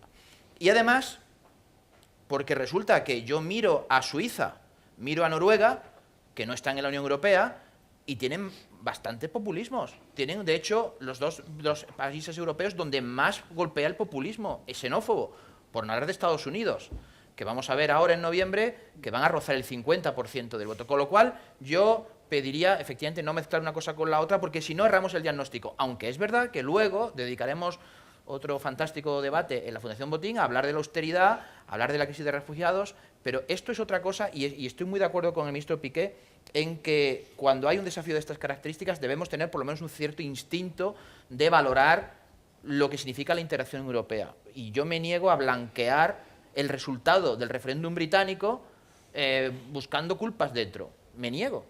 Aunque, y es lo último que digo, hay que decir también que el Reino Unido sigue siendo un gran país, en el sentido de que junto a este resultado en fin, todo lo que ha habido en estos años de una absoluta excelencia en cuanto a los informes que se han elaborado, ¿no? El gobierno británico ha enviado a la Cámara de los Comunes, a la Cámara, unos informes fantásticos sobre, que por cierto son unos informes un poco quemando las naves, porque como el gobierno quería ganar el referéndum, por lo menos, si no Cameron, sí los diplomáticos europeístas que sabían lo que se jugaba, han hecho esos informes un poco curiosos, porque ellos mismos decían al día siguiente la incertidumbre es total y las alternativas son muy malas, con lo cual ya el propio gobierno británico ha puesto negro sobre blanco en informes oficiales esto.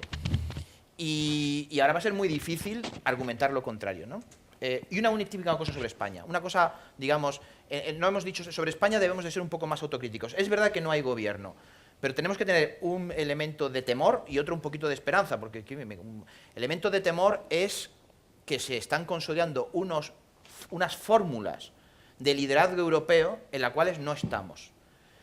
Hasta hace poco nosotros criticábamos en el Instituto del Cano, resulta que España tiene una política exterior muy de estatus y una vez que ya estamos ahí, ahora hay que ver cómo llenamos de contenido. El problema es que ahora volvemos a no estar ahí y no estamos entre este formato de 6 fundadores, que parecía una cosa anecdótica, pero que ya se está consolidando como elemento de liderazgo, y no estamos entre esta minicumbre de Big Three, porque efectivamente somos los cuartos, pero si se consolida este formato donde España queda fuera, es muy preocupante. La única cosa de esperanza, interpelar a los 4 partidos políticos que el domingo obtuvieron buenos resultados y que son todos europeístas, uno a su manera, pero en fin. A partir de poco, 2 grupos políticos del Parlamento Europeo que estaban absolutamente promovidos por el Reino Unido, que son el grupo conservador y el grupo de Farage, el grupo de eurófobo, digamos, desaparecen, pierden su... Y vuelve el punto de atención del Parlamento Europeo, el centro de atención vuelve a los grupos donde los 4 partidos españoles son bastante influyentes. Digo, para que nos tomemos más en serio, no ya como gobierno, sino como país y todos los partidos, que el Partido Socialista, el Partido Popular, Ciudadanos y Podemos, en los 4 grupos que van a quedar después de la desaparición de estos grupos, van a moldear las políticas en el Parlamento Europeo para prestarle atención a eso y para ver qué tipo de influencia, qué tipo de ideas, qué tipo de impulso político vamos a hacer a partir de ahora. En ese sentido también es una oportunidad, pero que no tenemos que creer. Gracias. Charles. Muy rápidamente. Nuestro colega portugués, totalmente de acuerdo. Lo que realmente debe preocuparnos ante todo son nuestras democracias nacionales, nuestras democracias europeas. Y aquí, insisto, la gran amenaza son las consecuencias imprevistas, indeseadas de la globalización. Publicó Gordon Brown un artículo fantástico en el Guardian, que recomiendo a todo el mundo, que decía, bueno, cuando vemos el mapa social, el mapa regional del Reino Unido y vemos cómo han votado los distintos sectores de la población británica, lo que vemos es básicamente que los costes y los beneficios de la globalización estaban mal distribuidos. Y tenemos que ir a por una globalización de la que puedan beneficiarse todos los británicos. Bueno, estamos muy lejos de estar en eso, igual que estamos muy lejos de una globalización que pueda beneficiar a todos los portugueses o a todos los españoles. Cuando ha empezado usted, creía que me iba a decir que me podía olvidar de la cooperación hispano-portuguesa. Me alegra que eso no, porque es a lo que estoy acostumbrado, ¿no? Me alegra que no. Segunda cuestión, democracia europea. Ana, nunca vamos a poder reformar los tratados. Tenemos una unión disfuncional, pero nunca vamos a poder reformar los tratados porque muchos países van a celebrar referéndums y plebiscitos. Desde que se celebró en Holanda este demencial referéndum sobre el acuerdo comercial con Ucrania, tenemos que entender que ya somos rehenes de esos procesos falsamente democráticos que se están generando por todas partes. En relación con Escocia, Juan, yo creo que la independencia de Escocia es hoy mucho más probable de lo que era hace unos días. Me ha llamado mucho la atención, el señor Juncker ha recibido a Nicola Sturgeon, el señor Tusk no. Bueno, esto genera preguntas, ¿no? Por supuesto, él puede decir, yo me reúno con la ministra principal de Escocia porque es una región europea, es una región británica, pero bueno, en clave española esto tiene lecturas un poquito preocupantes, ¿no? Y por último, en relación con el periodista de la SER que preguntaba, bueno, quizás es simplemente wishful thinking por mi parte y ha sido un golpe difícil de digerir, ¿no? Yo creo que Brexit no es irreversible, aunque es muy probable. Lo dejas ahí. Los dejas pequeño. Bueno, Claudio. En relación a la pregunta del Brexit, yo creo que en mi opinión es totalmente irreversible. No veo yo una posible negociación de Europa volviendo a admitir las exigencias británicas para estar dentro. Es decir, porque visto el clima político en el Reino Unido, van a seguir operando como acreedores, no como deudores. Es decir, no veo yo una reconversión política de manera que, digamos, decir, bueno, mire usted, con la cabeza baja yo entro aquí y tal, porque en ese contexto es imposible que los responsables europeos puedan actuar. Y además, si usted está dispuesto a volver a Europa, tiene la posición de Noruega, perfectamente, que es la que nos va a convenir a todos, perfectamente. De tener que asumir lo que en el referéndum le han dicho que no asuma, que es la libertad de circulación de personas. Y si usted ni siquiera está dispuesto a dar el paso al modelo noruego, ¿cómo va a dar el paso a la integración europea? Yo veo absolutamente imposible digamos, la reversión del Brexit. En relación a lo que planteaba nuestro colega portugués, bueno, yo creo que plantear el término en austeridad y no austeridad, así no hay manera, yo creo, de entenderse claramente en el debate de política económica. Primero, como yo creo que ha sugerido Charles Powell, la política redistributiva no es europea. Es decir, si debemos corregir los efectos ya sea de la globalización o cualquier otro efecto económico en la distribución de las rentas, como debemos corregir, en concreto en España también debemos hacerlo, tiene que hacerse con una política de redistribución estrictamente nacional. Y tendremos que modificar o bien la estructura de nuestro gasto público o nuestro sistema fiscal o lo que sea. Pero esto no tiene nada que ver con las políticas europeas. Las políticas europeas lo que tendrán que lograr en estos momentos es, primero, en mi opinión, en el terreno de desarrollo del mercado interior todavía queda mucho por hacer. No se ha hablado nada de energía, pero por ejemplo la unión energética, es decir, el mercado interior energético suena muy bien, pero el mercado interior energético es una historia todavía en estadio absolutamente incipiente. Es decir, eso hay que ni siquiera hay ideas totalmente claras sobre cuál va a ser el modelo final. Por lo tanto, hay en ese terreno, en un terreno, digamos, microeconómico, este es un aspecto fundamental de avance. Y en los otros, bueno, no me voy a repetir lo que he dicho antes, efectivamente, pues aparte, digamos, de una política monetaria y financiera que permita evitar la desestabilización de nuestros mercados financieros, bueno, hay que utilizar al máximo, a pesar de su capacidad limitada, los recursos del Banco Europeo de Inversiones, y lo que, en mi opinión, debe hacerse en estos momentos es convencer a los alemanes de que ellos inicien una política fiscal expansiva, y si pueden, una política de retribuciones expansiva también. Ahora, que es necesario, a nivel agregado en la Unión, mantener una política de limitación por cuestión de sostenibilidad de las cuentas públicas, eso es obvio.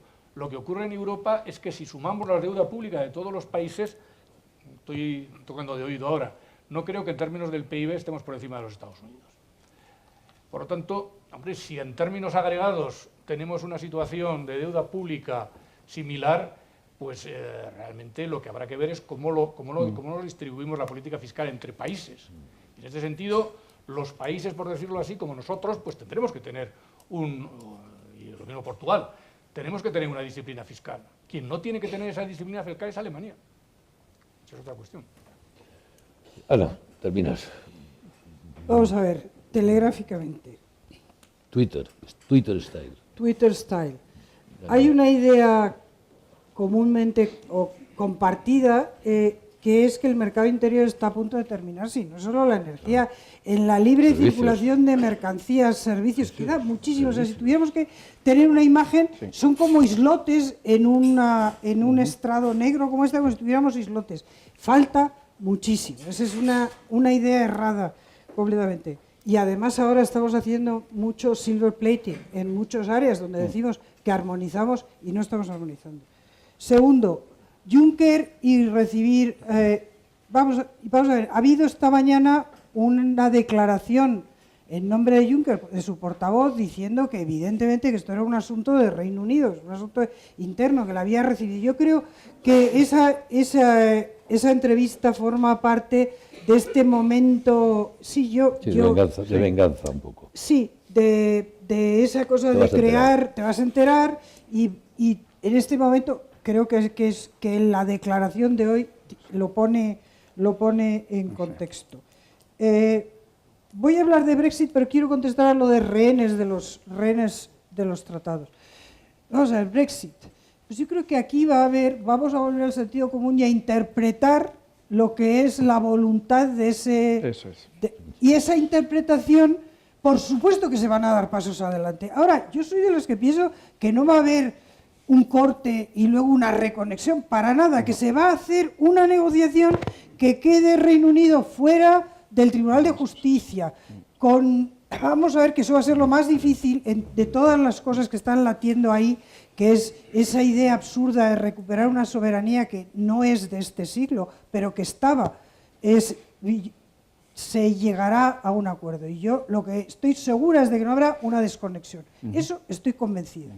Finalmente, rehenes de los tratados.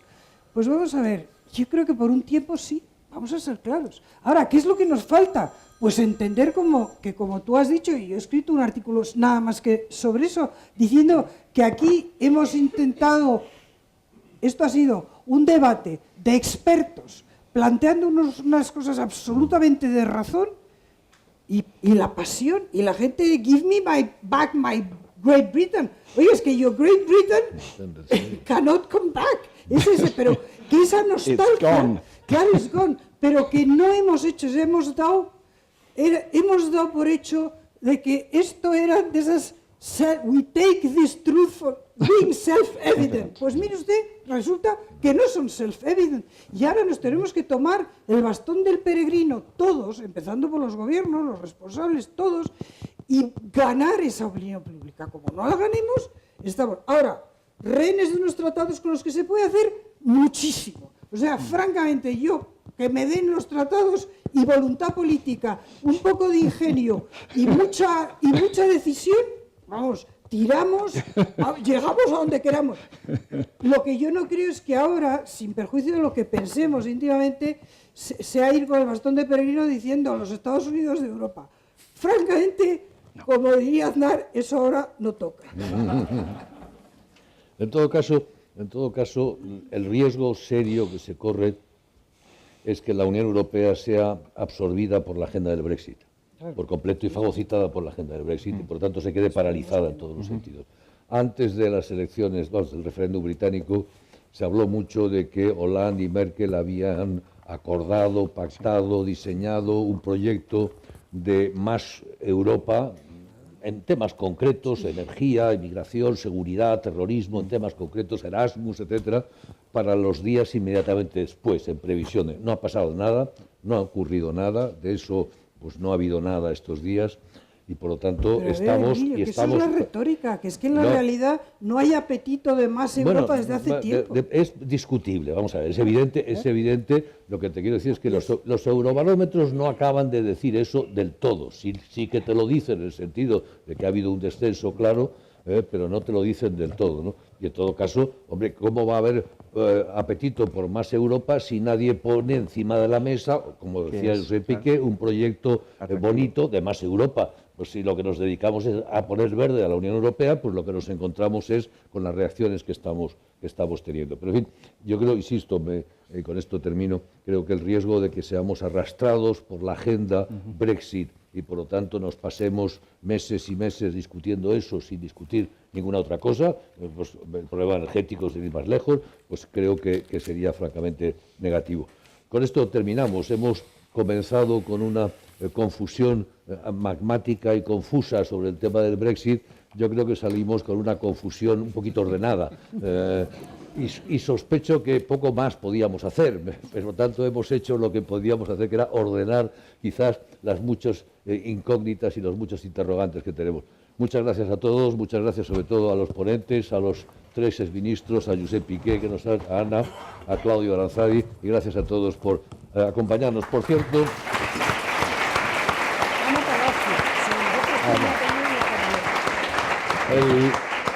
El lunes 4, aquí mismo, habrá otro debate a la misma hora, a las 12, sobre por qué no crece tanto la economía mundial.